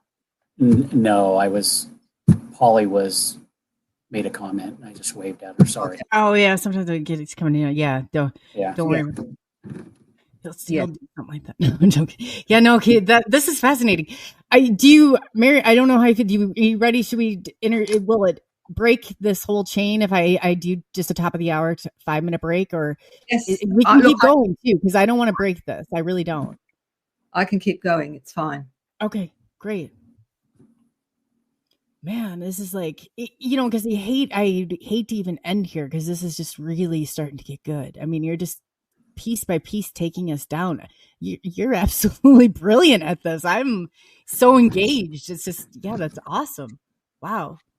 I'm glad it's resonating. That's the most important thing. I think it's about demystifying things and grounding them into a way that most people can understand, because hypnosis has a lot of connotations to it, weird and wonderful and what have you. And I explain to people when they come to me, they're often anxious because am I going to be able to do this? This is hypnosis. What are you going to do with me? And what I said, look, you go into a hypnotic state almost all, 70 to 80% of the time when you're listening to the radio. One of the ways I explain it is like this, that when you're sitting watching television in a really, really interesting program, and you're so focused on the program that people around you may be making a cup of coffee, making dinner, you're not really listening to that. You shut it out because you're really interested in this particular program. It's no different to that. There's no weird and wonderful stuff. It's just focusing on a particular part of your experience and making the other part of you irrelevant. That's all you're doing. So you can still be fully aware someone's making a cup of tea, someone's getting breakfast or whatever it is, but you're so interested in where you're going with this experience that you shut it out. And some people go very deep and some people don't go very deep at all. So there's only about 20% of people that go somnambulistic, which is basically almost unconscious and don't remember anything. But most are still aware. They're in a room. They're still aware that you're there. They're still aware you're asking questions. They say, well, I didn't really feel as though I was hypnotized. I said, well, what do you think hypnosis is? It's just getting your conscious mind to shut down a little bit so that we can focus on your superconscious self and ask for the information there. And I've often surprised people a little bit when they're really relaxed with me and they're chatting away and whatever, and they don't realize they're getting really, really relaxed. And then I'll just ask them a question that normally I'd ask in hypnosis, and the answers comes back instantly because they haven't realized they've been relaxed enough to tap into their subconscious. So it's not mystical. It's not someone taking you over or whatever. It's just relaxing you sufficiently so you let your subconscious, superconscious aspect to tap into the information that you need. There's no mystical thing about it whatsoever. And it's not scary at all. What techniques do you use to get them down there? Because sometimes people will say dual stimulation or tapping, or do you any of that, or do you just take them down by voice? When they're ready, you just let them go? I use what I call a spiritual energetic induction, which is basing them to create a safe, energetic space around them, like a cloud of protection and healing and balance and harmony. And I get them to actually take that into their body and take it around their body so that it's getting them to be getting into their own safe frequency. So I'm because it's a spiritual induction as far as I'm concerned. It's not your standard clinical induction at all. And then tapping into the superconscious and asking for the superconscious to come and be part of that experience. And that's all voice. I don't use any music. I don't know anything. I just use the frequency of that. Then I say, right, now we're going to do this. And this is where we're going to go. And it works 99.9% of the time. And I always use the same process for that. Wow. How do you get them like to relax? Like, do you go through all of that, or what type of awareness do you bring somebody to try and give them? I mean, because you're talking about pulling the whole self, like all those pieces of ourself. So once I relax them with that, then bringing the energy in, because I'm facilitating that around their body to relax their whole body. Then I say, now we're going to talk to the superconscious higher self over soul, which is if you like, a high consciousness of light. And you're going to bring that into your body too, so that you are able to access that information on any physical level that you choose. So you're actually bringing that other, if you like, their higher self consciously into their physical body, and to know that they can access that frequency in their body. So they're told, now you can access that higher awareness, and also energetically. So it's an energetic frequency that I'm bringing in, that I'm facilitating, because they're bringing in their own higher self. So how are you tuning them into this, like at the frequency you want them into? You're obviously resonating at it. Yeah, because what I'm doing is I'm talking to their superconscious higher self, and I'm saying this is the objective. So it's a spiritual, and because when you start opening up to this, you're already tapping into your multidimensional self. It's not difficult or hard to actually do that. What you're doing is empowering them to understand they can access whatever higher part of their awareness they need to, because they can. They've just not done it in that, perhaps that conscious way that you're facilitating. So you're saying you're going to tap into your superconscious higher self over soul, and that's a golden light of higher awareness, knowing, wisdom, truth, understanding, and you're bringing the whole lot in. So you're instructing them to bring that whole lot in and embody that connection. Then that's giving your permission. Basically, this can come, energy can come in, setting your attention type of thing. Exactly. Is that where? Okay, that's exactly right. So you're empowering them to realize they've got everything within them that they need for their answers, because they have. Yeah. It's so true though too. I said this, we're thinking backwards. If you back this whole thing up and you look, you already know. It's like people don't even realize, like, the crystals that you're asking, those aren't doing that. You're moving it. You just have to open yourself up to that. That it's that 7-second delay. I don't know, whatever you want to call it. But yeah, it's definitely, you just start to live in that moment. What do you think about like the time fluctuation or dilation or things like that? Do you think that it does something? Because I just feel like that sets you back. We're not even living in the moment. We're living like seconds behind, what do you think of all that?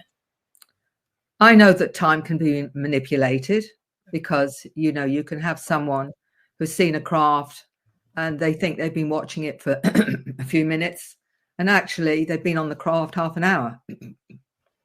Yeah, time, it's totally different. You're right. So it can be all manipulated anyway. And it's the same thing looking at past lives. I think Whitley Strieber talked about that in Secret School, where he said, he was being shown different timelines of himself, different experiences in what we term past lives, but all actually at the same time. And I believe that that's what we do. We access that information because it's all in, if you like, the now.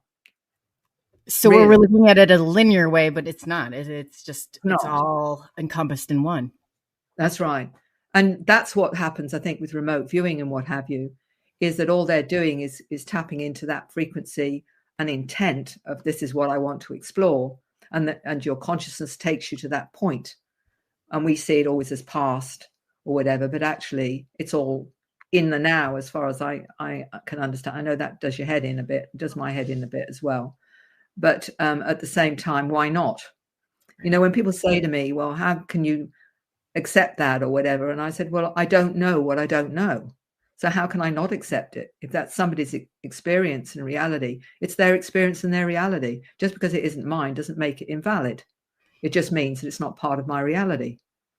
You know, there's this very limited way we think we've got the mandate on reality, and unless you fit in that box, then you know, you're wrong.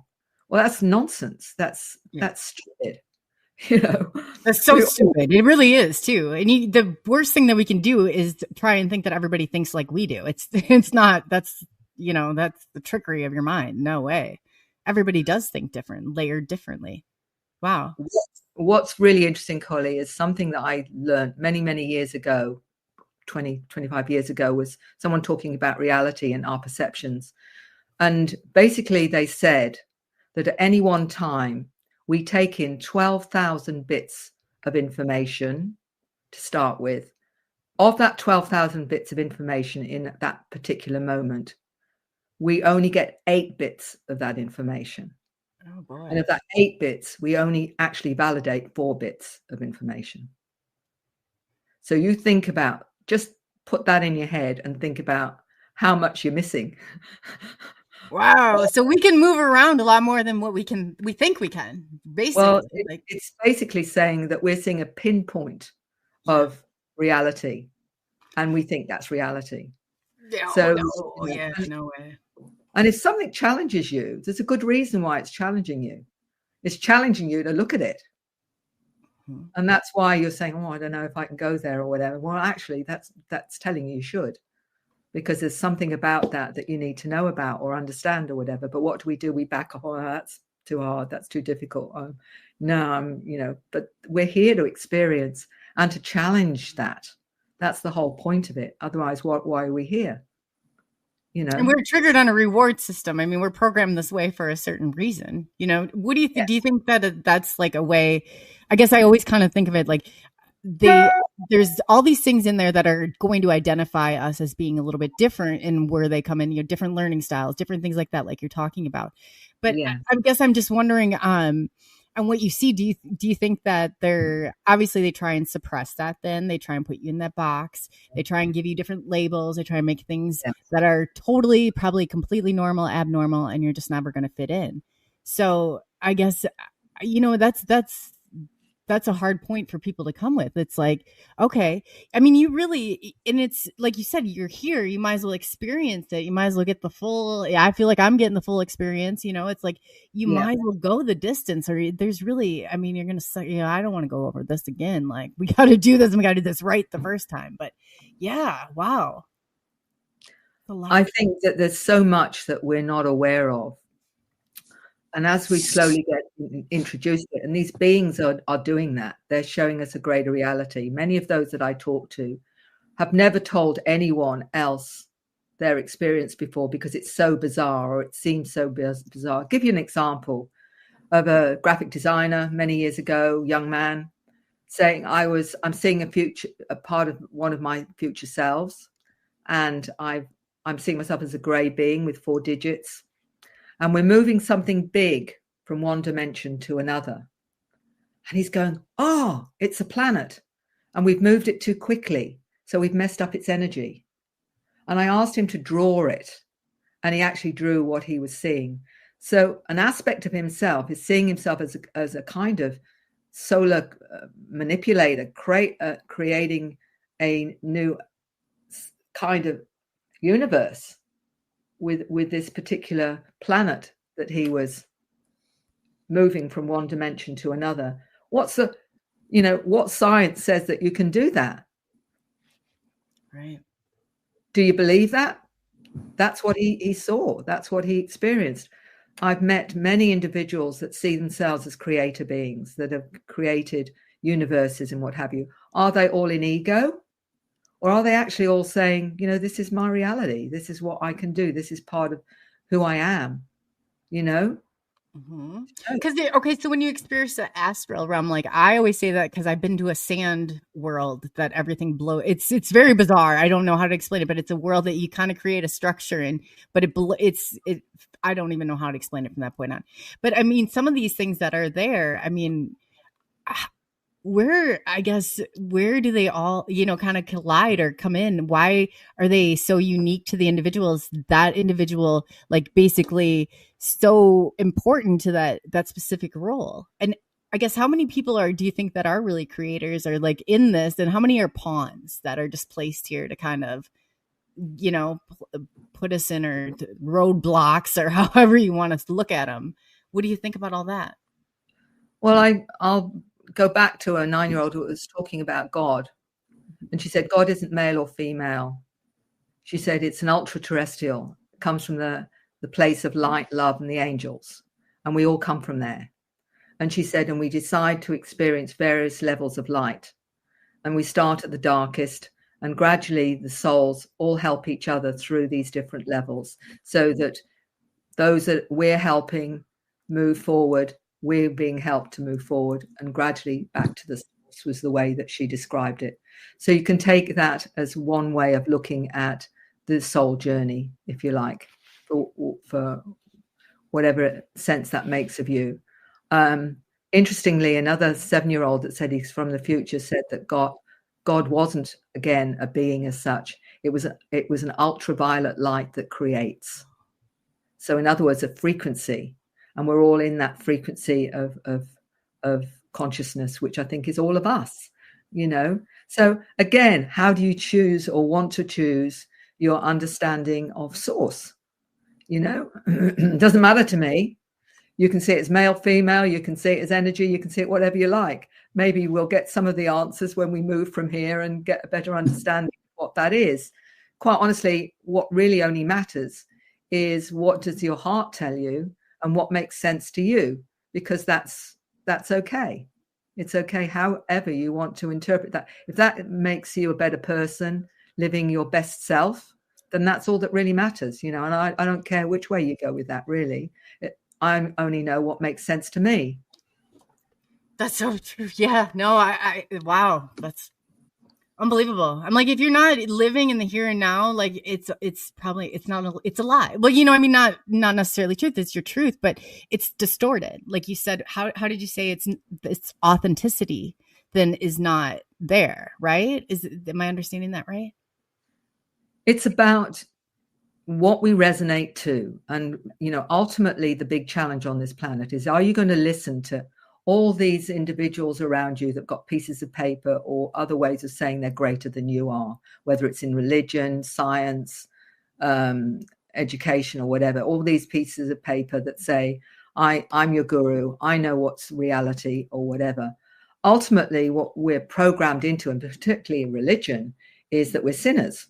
You know, I always remember getting really pissed off about that as a Catholic, you know, as Adam and Eve was naughty and ate the apple, and I'm being blamed for it. You know, that I have a real problem with that too. Yeah, you're right. As a kid, that's not fair. Why am I getting blamed for something somebody did centuries ago, you know, and I'm a sinner? But what that's saying is that there's already something wrong with you. You know, everybody's boy. You're right. You're right. You know, it wasn't okay to me, you know. That was just not. It was not my choice. That was not mine. Yeah, I did not consent to that. Like, yeah, you're right. So, yeah, that's exactly how I think too. Ultimate in disempowerment is saying that you're already a sinner before you even, you know, do anything. Oh no! I couldn't even get to school in the morning without, you know, and then the mortal sins, and they were coming down. It's like, oh my God, really? We grow up with this programming that we're already bad, you know. So trusting yourself and trusting your integrity and what have you is a big move to saying, you know, that's not true for me, that actually I'm not. And what I say to people is, the reason I help them to validate their own source and their own higher knowing and whatever is that is their highest true self that's guiding them during this life. And that's the one that we've all got. It's the only thing we've got, really, because you can choose to give your power away to all these gurus and people that say they know more than you, or you can choose to know that you were born with what you need to get through this life, because it wouldn't make any sense otherwise, would it? You know, to be born without what you need. So we've got everything we need. We've just lost the understanding and awareness that we have it. So how do we reclaim it? And we reclaim it by honoring our highest truth, our highest resonance, because that's actually all we've got at the end of the day, because nobody is the master of everything. Nobody knows everything. I mean, I've got my 5-year-old granddaughter occasionally that tells me she knows everything. Yeah, my kiddo. He Oh, thinks yeah. it too once in a while. I know. Oh, yeah. Right. I say, that's great, and it sort of makes me laugh. But the bottom line is that she does, on one level, know everything. True. I mean, when you're looking at it, yeah, you're right. In accordance, like, to the ego death, like I've done like the Cambo thing and the Bufo stuff, like, but to really release all that, how, I guess, in the ego death of somebody who doesn't really go the medicine route or go that way, how would you describe that process? Or how do you know when the ego is not interfering in it? Well, it's a good question, because, of course, ego is given a bad press, isn't it? Or maybe you're in ego, you're full of yourself and what have you. There's a difference between owning your true connection to the highest form of who you are as a person, as a soul. That's different to saying to other people, I'm great, I know it all, listen to me, follow me, I'm the best you're ever going to get. That's completely different to somebody who has this knowing that they are all that they're meant to be, and that they're being all they're meant to be. And they're generally, the ego isn't actually part of that. You don't need ego when you're being your true integral self, because it comes over you being grounded and balanced and in harmony. And you don't have to say to people, I'm grounded and in balance and harmony, because they see it. So you are in that space. It's not ego. It's just owning your truth, and it's owning your awareness and who you really are. And that we all need to do. And that's the difference between, the sinner you get in religion and being told that the hierarchy has got a closer connection to God than you have, which to me is, absolutely ludicrous, because in fact, it's often the opposite to that anyway. But you know what I'm saying is we're being drawn back to ourselves, to our own awareness, our understanding, and our soul source. This is what we need to do if we're to be what we've come here to be. And that's the truth. The truth is already there, but we've just got to own it. Yeah, that acceptance. Yeah. Yeah. That's some, people accepting and being comfortable in their skin. I mean, when you can stop caring what everybody else thinks and you're living that true, authentic, there's nothing else better. There really isn't. But it's so much easier, I feel like, for people to hold on to that negativity, or to hold on to, it's safer for them to stay there than it is just to leave and let it go. I think it's very hard for people. Many of the star seeds have said to me, I have awareness that I've got abilities and understanding and awareness that is so great, it scares me. They're actually afraid of their potential. And I say, well, why is that? Because I don't want to misuse it. I want to know that I'm going to do the right thing with this awareness if it happens. I said, well, you've got that awareness for a reason. And the reason we made available to you when you're ready, because your superconscious will guide you with that. And you will be able to then perhaps access it without the fear that you're going to misuse it, because you'll be in a different awareness of who you are anyway, with the understanding of that. But I've heard this so many times where I've got so much more that I know I can do. I'm just afraid of it. I'm afraid of what the potential is. Wow. Yeah. And then that fear, that's in that box, back in that box. So it's just like a continuation of when you get there, but it's like once you level by level, and it just slowly, like, you'll adjust. You really will. Trusting yourself. I think what gains that trust in yourself? Is it knowing yourself? Is it accepting yourself? Where do you see as like a really pivotal moment where people can transcend then into that like self-actualization moment, or, whatever you want to call it, I guess? I think each soul is different.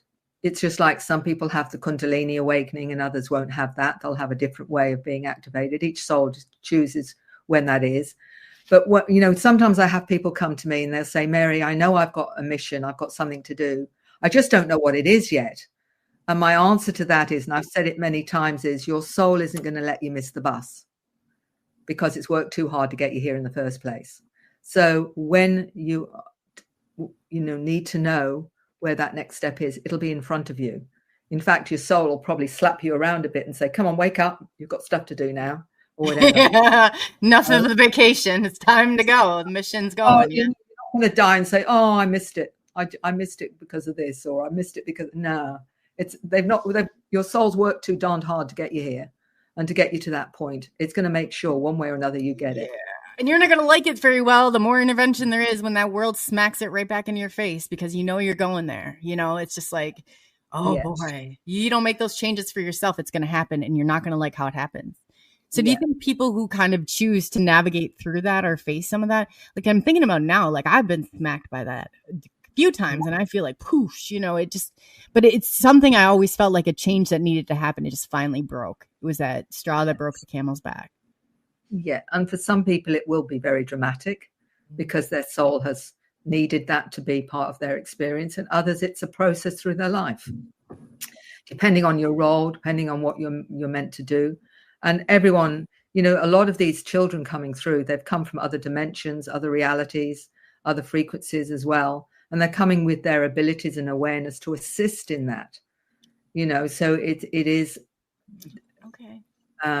multiversal almost in that sense, that we are connecting with many different galactic intelligences that are part of this huge shift that's going on this planet. And everything, of course, is involved in that. The animals, the plants, everything that is part of this consciousness is involved in this activation. And many people have noticed that, for example, that animals are becoming a lot more intelligent or appear to be a lot more conscious. More conscious, more aware of who they are. Oh, absolutely. Seeing it.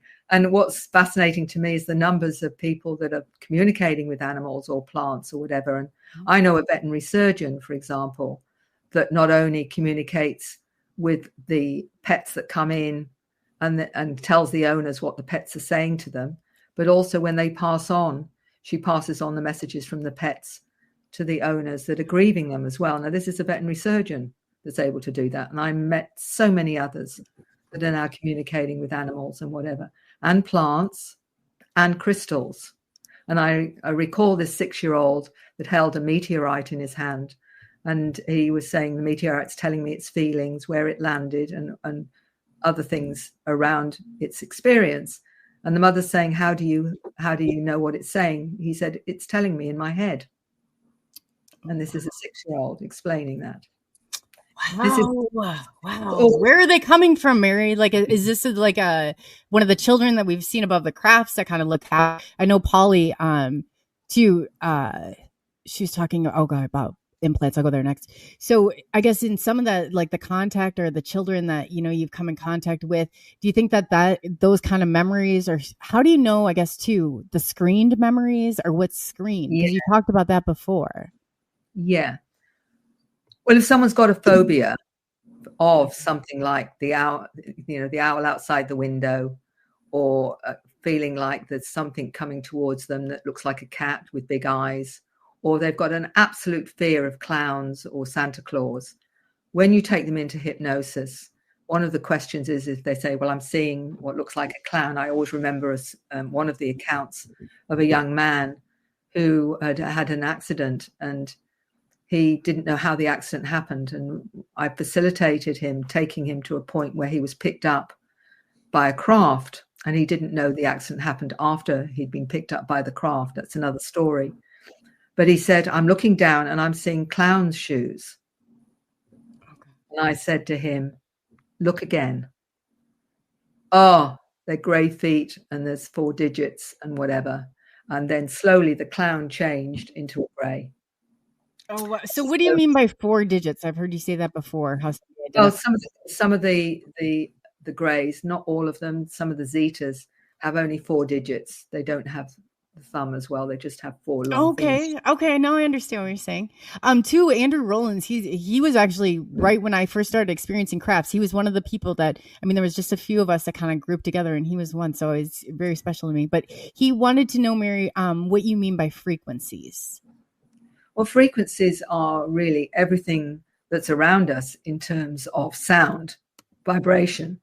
Because that was what Nikola Tesla said. Everything in the universe is frequency, vibration, frequency, vibration, and sound. I think. I'm sorry, I'm misquoting him, bless him. But anyway, everything to do with frequency. Ultimately, we're all frequency. This is why when you open up more multidimensionally, you're able to see beyond the 3D frequency. You're able to see spirit, orbs, and whatever. They're just in a different frequency to you. And most of us will tap into that frequency clairvoyantly or clairaudiently, where we'll get the information in our head, but we won't actually see it physically, but we will be aware of it. You know, when I've asked someone to feel the energy of their guide, they will say, oh, I feel something at my shoulder, or I feel something in my heart. And that's them feeling the frequency or energy of that particular intelligence or whatever. Calling card, their handshake, if you like, or whatever. So although I can't personally see some being, I can feel their presence. I can feel that they're around just by that energy. And the more that you work with that, the more information that you will get, as you well know as a medium yourself or whatever. So it's just, I mean, I think it was one of the physicists, astrophysicists, I can't think of his name, Michio Kaku, I think, said, the way he describes dimensions is it's all just different frequencies. So that he says dinosaurs could be walking through your room, but they're in a different frequency, so you can't see them. So what he's really saying is that all these intelligences and what have you are just in different frequencies, and some of them you can see, some of them you can't see. A lot depends on your own ability to see them. And for some people, they'll see it in their third eye, for example. So if I want to know what someone looks like in spirit, for example, I would ask, and then I would get I'd get in information showing me what they look like. And if I wanted to know more, I'd be shown more or whatever. Everyone can do this. This is not magical. This is everybody has the capability of it. The only reason they don't think they have is because they don't think they're special enough or they're intuitive enough. Everyone is. It's just that we've had it shut down through our programming, and we're told not to trust it or not to believe it, or you're going to go crazy, all that kind of stuff, which of course prevents a lot of people from owning their truth and owning their reality. But the children often can see a broader range of frequencies. In fact, the new humans can have 5 times more sensitivity to touch, 5 times more sense of hearing, for example. Oh, wow. Touch, hearing, taste. That's why a lot of them struggle. You know how some kids struggle with loud noises and whatever, because they're actually getting a broader band of noise and experience. So that's just the physical senses. Everything's 5 times. That makes more sense. So I can't even sit next to somebody who's chewing in synchronicity. It will drive me insane. I have to move. I was like it's so crazy. So how does somebody adjust their frequency, or maybe like open up to more, or your bandwidth? I go, so we're not really adjusting. We're opening up a bandwidth is what you're saying. You're already in that bandwidth. The difficulty is not always knowing that you are. And there are ways of stabilizing things that are a bit overwhelming at times. And I talk about that in The New Human with Dr. Lena Olson, who talks about needing choline and some other dietary things that you need, because it's not only talking about what's going on, but the solution to it, if there is one, and there is one. A lot depends on what you're eating, what minerals and things to stabilize your body, because it's operating at a higher frequency. And then, of course, there's all your multidimensional abilities as well. You're sensing, you're knowing, you're feeling, the information that's coming in as downloads and whatever, and managing that and understanding what's going on and why it's happening and who are you working with and why are you working with them and what is your mandate and whatever. And so that you've got a greater idea of who you are. And you may, sometimes when I'll ask in some of the sessions that I do, have you got a connection to any star system? And it's a question they maybe never been asked. And when they come out, they'll actually say, yes, it's Pleiadian or it's Andromedan. And when they come out of it, why did I say that? I said, you said it because it's your truth. You said it because part of you knows already you have a connection to that particular star system. Otherwise, you wouldn't have said it. Right, Syrian. Like I can't even explain why, but it's all comes back to that area. It's crazy. That's right. You just have to ask the question, and the question when they're in a space where they're not judging it by their left brain, where the left brain isn't coming in and saying, oh, you can't say that. Oh, that sounds too weird. Oh, you know, that's not okay. All those messages you get from left brain are going to disqualify it, probably. So when they're in their altered state, that's when I ask the questions that they don't have conscious recall of. And then it just comes out. Oh yes. And also they might say Arcturus or whatever. Is there anything else? Yes, it's another dimension. Right out of the blue, they'll say that. Why did I say that? Why would I say something like that? I said, because it's your innate knowing that's telling you that. So I like to ask questions they don't have answers to, not consciously. And then it just comes out. So are you entering them, like, I guess what we would call like an intersubjective experience? You're like right there with them in all of this, right? That's a good question. Yes, I found out that I was. To give you an example, when I told you about the young man moving one planetary object from one dimension to another, in my mind, before he said it, I said it's a planet. I could see it was a planet. So before he even said it's a planet, I was actually being shown it was a planet. So I found that when you go in that frequency, you're actually also participating in what's actually going on and seeing some of what's going on. And that's been useful, because when I'm in that space with someone, I'm taking them on board a craft and they're seeing beings and what have you. They may not know what they need to know, but my team does, or their team does. And I might get, they need to look around the room to the right. That's important. And I'll say, I want you to look all around the room, especially to the right. What are you seeing? Because I've already been guided to ask the right question.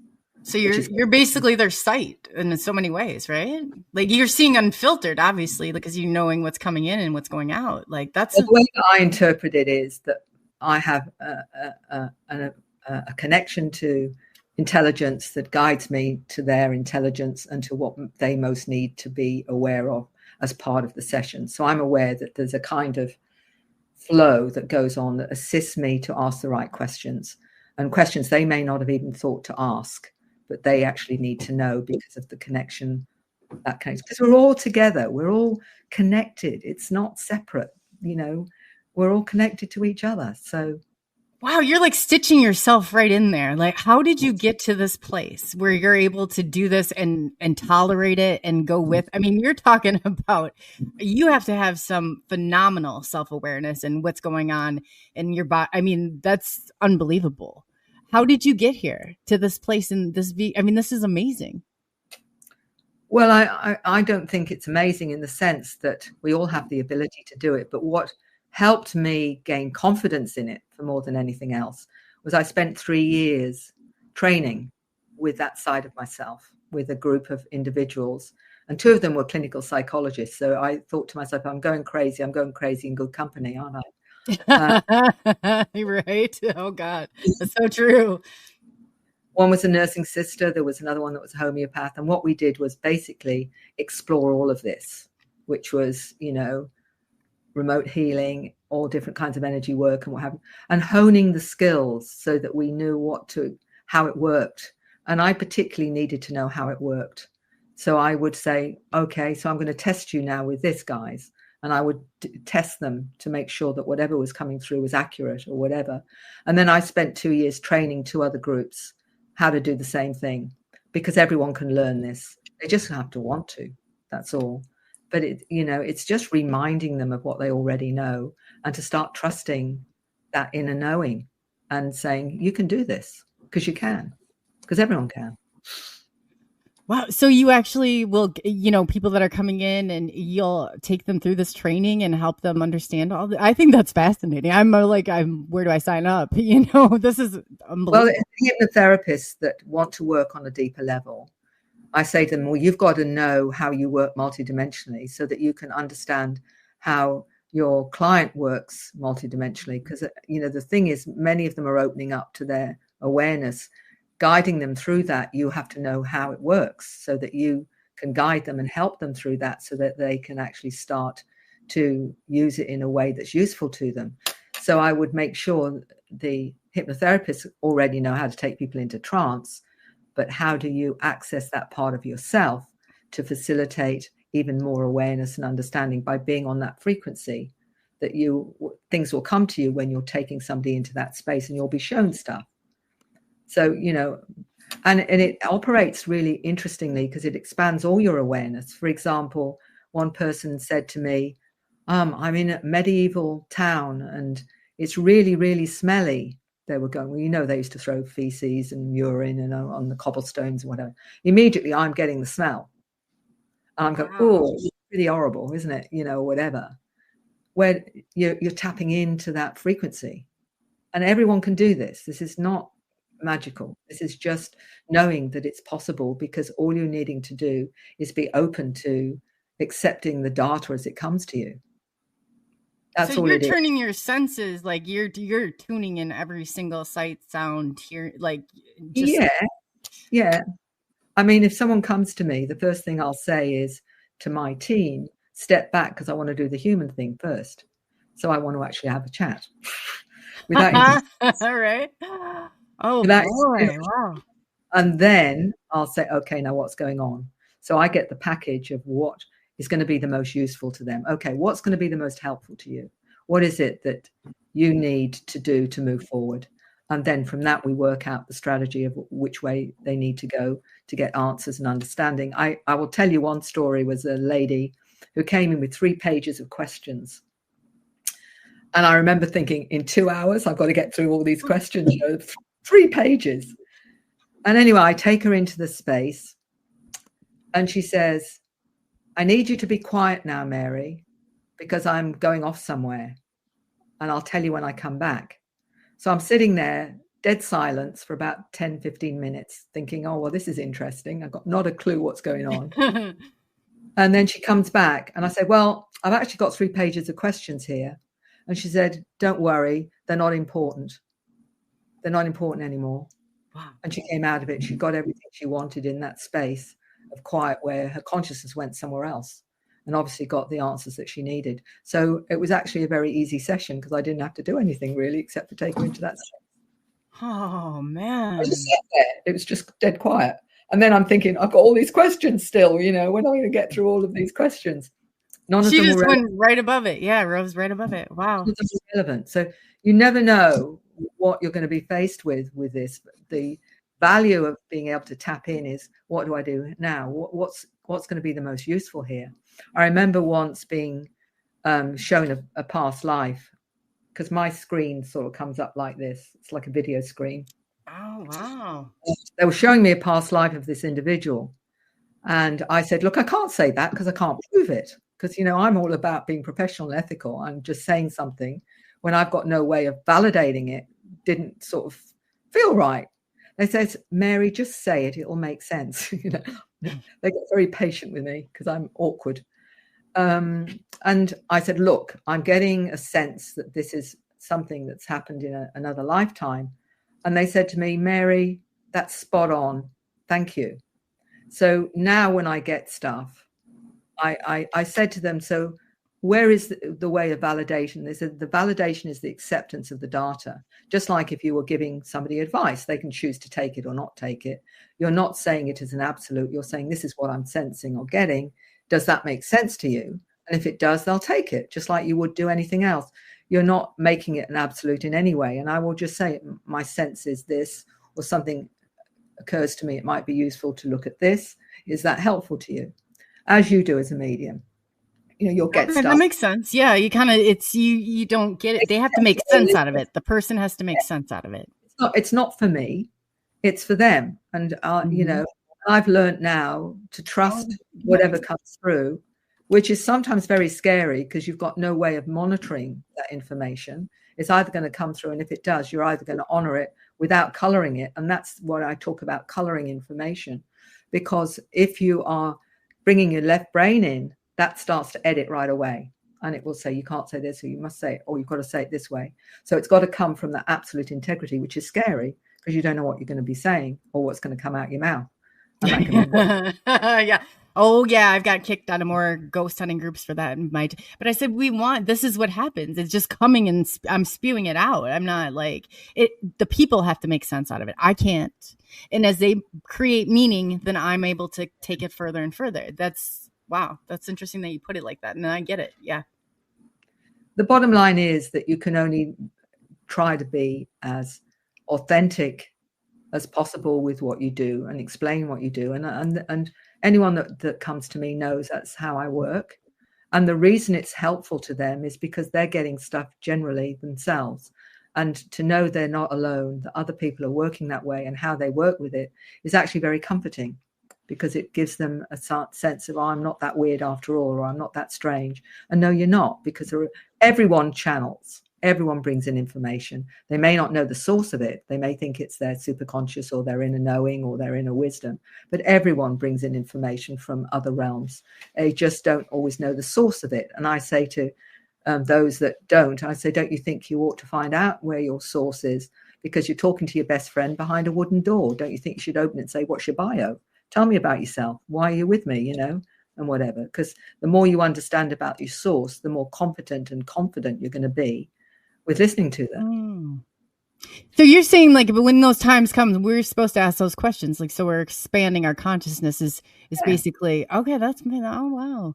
Somebody asked too, Mary, are you planning on visiting the United States at the UFO conference anytime soon? I'm assuming. Do you ever go to like a SETI ranch? I think we'd also should meet at James Gillian's one of these days, because I think that would be a great place. Yeah, I've been there a few times with James. I have got a potential next year, but at the moment there's still a lot of family stuff I'm dealing with here this year. If that all gets resolved, then I'll start to look at traveling again. I haven't traveled for a couple of years or whatever, but I do a lot of online conferences, and that's been very useful, to be able to do it from home.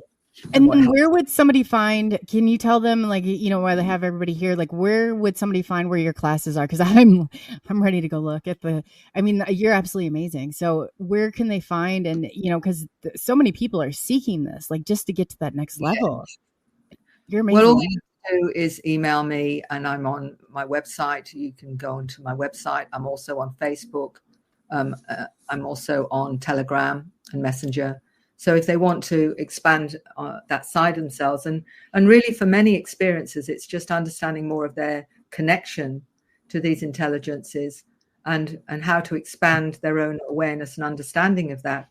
And they can do it one of two ways, and either way depends on what you're feeling comfortable with, So all they need to do is email me. That's amazing. So can you give them your email address here real quick, and then I will go ahead and I will add that to the notes on there and get it added up to your show. So just for right now, so people can, and especially the audio side, we do broadcast this out to many your favorite streaming channels. So just so they have that, and it's recorded too. Okay. Well, it's one word, Starline, STARLINE, at IINet. That's IINET. So Starline at iinet.net.au.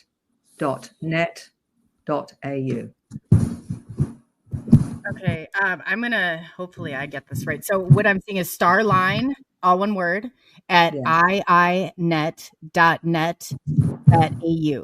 That's correct. Okay. So I'm going to go ahead and I'm going to add that to the chats too. Yes.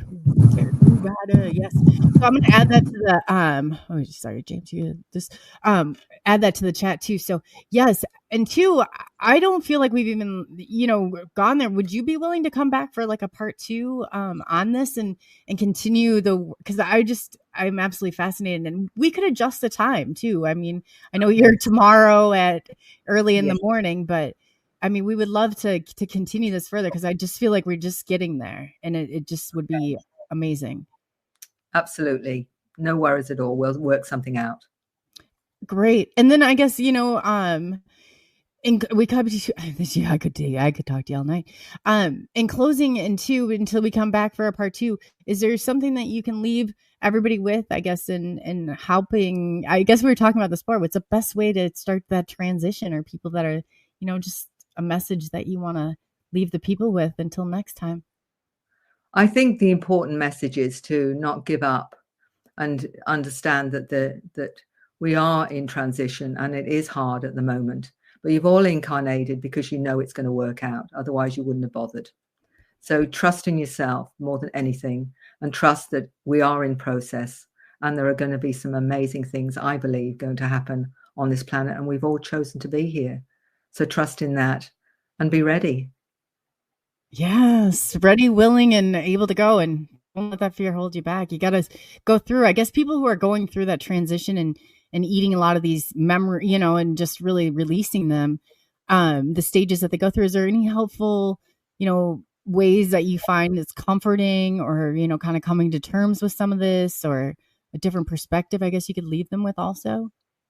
Well, the strategies really are being in as much as possible in environments that are healthy for you, to go into the countryside if you can, ground yourself as much. Grounding is really important right now, because as you're opening up multidimensionally, you have to be more grounded, not less. So that's really important. And to eat the foods that are good for you as much as possible, and much as you can manage.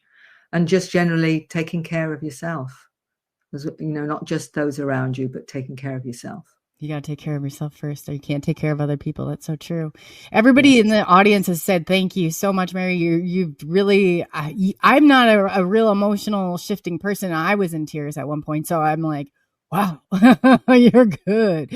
Yeah. So I just want to thank you again for coming on and really, you've really helped. I feel like I have a totally different awareness that I can go out there with. So I really appreciate all your work that you've done, and you have our deepest respects. If we can ever help you, if you ever need anything, you just reach right out. And I'd be more than willing to do what I can, because you're an amazing person. I love to see you here and at the conferences, and, everybody, we need to talk about Marys. We need to talk about the people like this, because these are the authentic and genuine people that are going to help us get to that next level. Like this is not, you can't even begin to make this, or shift this out of she's right there in the moment. So yes, again, Mary, thank you so much. And we're going to see you again soon. You've been a pleasure. You really have. I just really appreciate all you're doing. And we're right there behind you, supporting your efforts. So thank you. Thank you again, Coley. Really, you're just an angel. Wow. James, what do you think? I'm sorry. I probably was blabbing a lot. I don't know if, thank you for running. I saw the chat. I was like, yes, thank you so much. But Mary, isn't she just phenomenal? What did you think? How do you feel after hearing all that? Yeah, Mary gives a lot of good information out to everybody. And a lot of the stuff that she was saying just resonated with me. It's like, oh yeah, I understand that. Oh, that's happened to me before. Oh, my whole body is shuddered. Oh, now that makes more sense. And I actually learned things from listening to Mary. And I consider myself pretty tuned in, but no, I'm the student tonight. It was definitely a great pleasure to listen to her. And I'm really excited to have her back. I know. I could listen to her all day long, and just fascinating how she got there. Like she's on her level of awareness. Like she is must be like so acutely tuned in. It's just phenomenal to get to that point and just be that aware and that conscious, like through everything, is amazing. Yeah, that'd be great, because I went to a hypnotherapist, a regression person, and he just said, okay, give me 25 questions that you want me to ask, and then I have questions that I want to ask. Well, it was only an hour long, but I learned a lot from it, but I would sure like to have Mary sit down and I know. Make sense out of all this stuff. Oh gosh, I feel like you'd go to a totally different plane with that. I mean, that's a wild ride. That's exciting, amazing, and everything all at once. I can't wait to continue this journey with her. She's so amazing. Oh yeah. I'm just excited. I would love to take an online class with her. So yeah, I'll have to look. Me too. Yes, I know. Yeah. Oh my gosh, I can't even. Oh man. That's amazing. James too. And everybody who doesn't know James Kelly is my brother from another mother. We are the Star siblings here. So you want to tell them, James, who you are, where they can find you, and how they locate your book and stuff, so we can, people can kind of become more familiar with you. You're amazing. Yeah, sure. Yeah. I'm James Kelly. I grew up in American Fork, Utah. I've been an experiencer since I was 6 years old, when I was received by the Arcturians and found out I was a star seed sent with a message of love and acceptance and trying to help others on this earth to get to the next level. And I kept all this hid when I was abducted by the Greys as well, my whole life. And I've kept it inside. Not even my wife knew for 30 years of our marriage until last year. So I decided to write a book, Lone Believer, which goes through the time I was age 6 all the way to the present day and explains everything that's happened to me and how I got through it on the other end. So if anyone is interested in that book, you can actually look for it on Amazon. Just look under James Kelly's books and it'll come up as Lone Believer. Or you can go to my website for my author's page. That's author James Kelly's books.com, and that will be able to, you'll be able to click the link there and it'll take you back into Amazon either way. Would you be able to type that in the chat just so I have it and I can grab it and throw it in there Yeah, so let me everybody knows? So, go. but yeah, I would love for, I mean, you guys, James he's got such amazing abilities too. It's just, I absolutely, experiencers have a special place in my heart. Like, it's just obviously, but wow, that's awesome. And then 2, we are going to be kicking off season 2 starting August 1st. We got Daryl Denton coming up, who is your Tennessee Bigfoot guy, and some really exciting people that do James, Peter we have, and then we're going to have Mary back. So we got some exciting stuff coming up, so stay tuned and we'll try and keep you as best in the loop as we can. And if you have evidence or compelling things that you want to bring forward, and, like I said, in the guest or anything like that, please, we would be more than happy to get that information out there. It's authentic and genuine and definitely, so many people are so passionate about what they do and they have such a niche that I want to try and get, pieces of that out so everybody can kind of connect to this one way or another. But yes, in closing, James, you want to leave the people with anything? Yeah, in closing, I have a Facebook page that is Lone Believers, and I post every day. I post very spiritual thoughts, downloaded thoughts from the masters and from the beings. And so if you ever have a chance, I think Chloe has that link that she can send to you on Facebook. Yeah, or you can go into our groups. If you're on Facebook, go into the SNX radio group and I'll have him drop it in there. And at the STARS T.A.R, the experiences group, we can drop it in there. James, I'll get you set up there so you have moderation abilities and you can put those links in there for the people and we'll make sure that they get out so they can check out your stuff and we can I'm going to keep tabs. I probably did, but I just lost that awareness. So yes, please post those in there and we'll get those all up.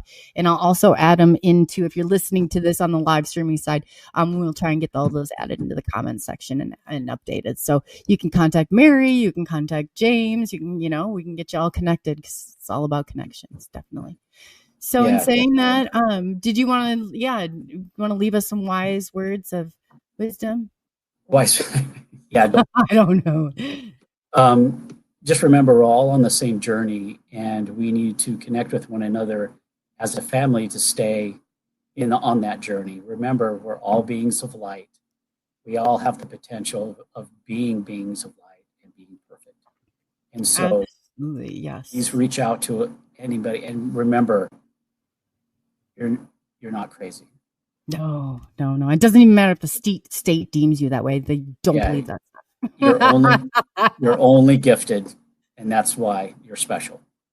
Absolutely. And it's I always say, I'm me. It doesn't matter. At the end of the day, I'm me. It's not for everyone. I take that back, but I'm still me. And that's just the way it is. So yes. And James, he's so I want to defend him. If you hurt his feelings, I'm going to come hunt you. No, I'm joking. Well, not really. No. Not really. Will too. Be careful. She's feisty. I am too. Yes, I'm all about that. So again, thank you everyone for taking the journey into the unknown with SNX Radio. We are going to say enjoy your weekend and stay safe, and we will be updating soon. So we got some exciting stuff going on and exciting people coming on and back. So thank you again for everybody watching. And yeah, James, like you said, and two, what did you tell people, to take it yesterday? You left them with a challenge. We should leave them with the same challenge until. Yeah, I forgot. So I'm glad you brought that up. I forgot about that. Take a minute today in a quiet space, whether it's outside or inside, and just meditate on love and meditate on how much you care for your creator, your God, whatever you want, and to ask for help and open your mind and see what happens. And then, let me know. Let James know next week, next Friday. You're going to be joining us next Friday at 6 p.m., James? Central Standard Time. Chloe makes me come now. So come on, James, you gonna come on? You wanna come on tonight with us? Yeah, no, no, we love I'll be you here here, next week. James. We love you here. Yes, so definitely. So again, yeah, thank you so much, and we are going to say thank you again for taking the journey into the unknown with us at Next Radio, and we are signing out for the night. Enjoy our music as we leave you be, and hopefully next week you return and let us know how things have changed for you. So we care, we love, and be good to one another. Definitely be good to one another.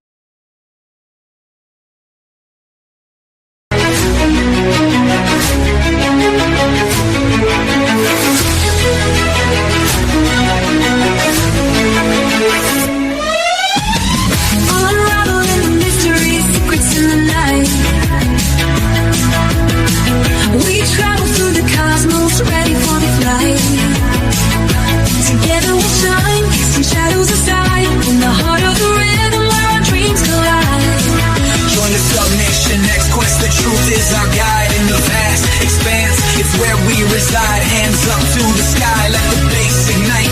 Feel the grooves around us, everything's alright. From this combination heights quest, the truth is our guide. In the vast expanse, it's where we reside. Hands up to the sky, let the bass ignite.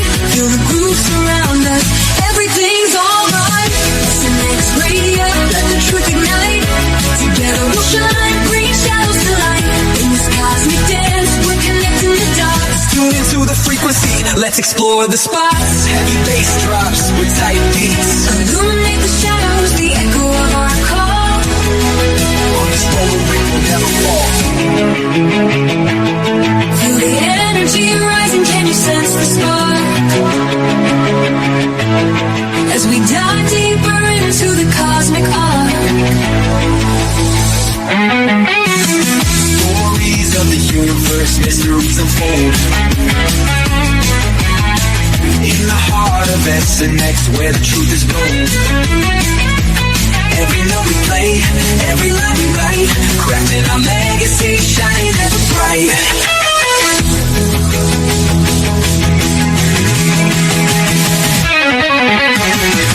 Next Radio, let the truth ignite. Together we'll shine, bringing shadows to light. In this cosmic dance, we're connecting the dots. Tune into the frequency, let's explore the spot. Here in the spotlight, we're taking our turn. With the fire in our hearts, let the passion burn. As the next radio's call, ringing through the air. Together we rise, together we dare. So join us now, let the rhythm flow. With SNX Radio, we're ready to go. Unraveling the mystery side by side, we stand hand in hand. In this dance of truth, let the story expand.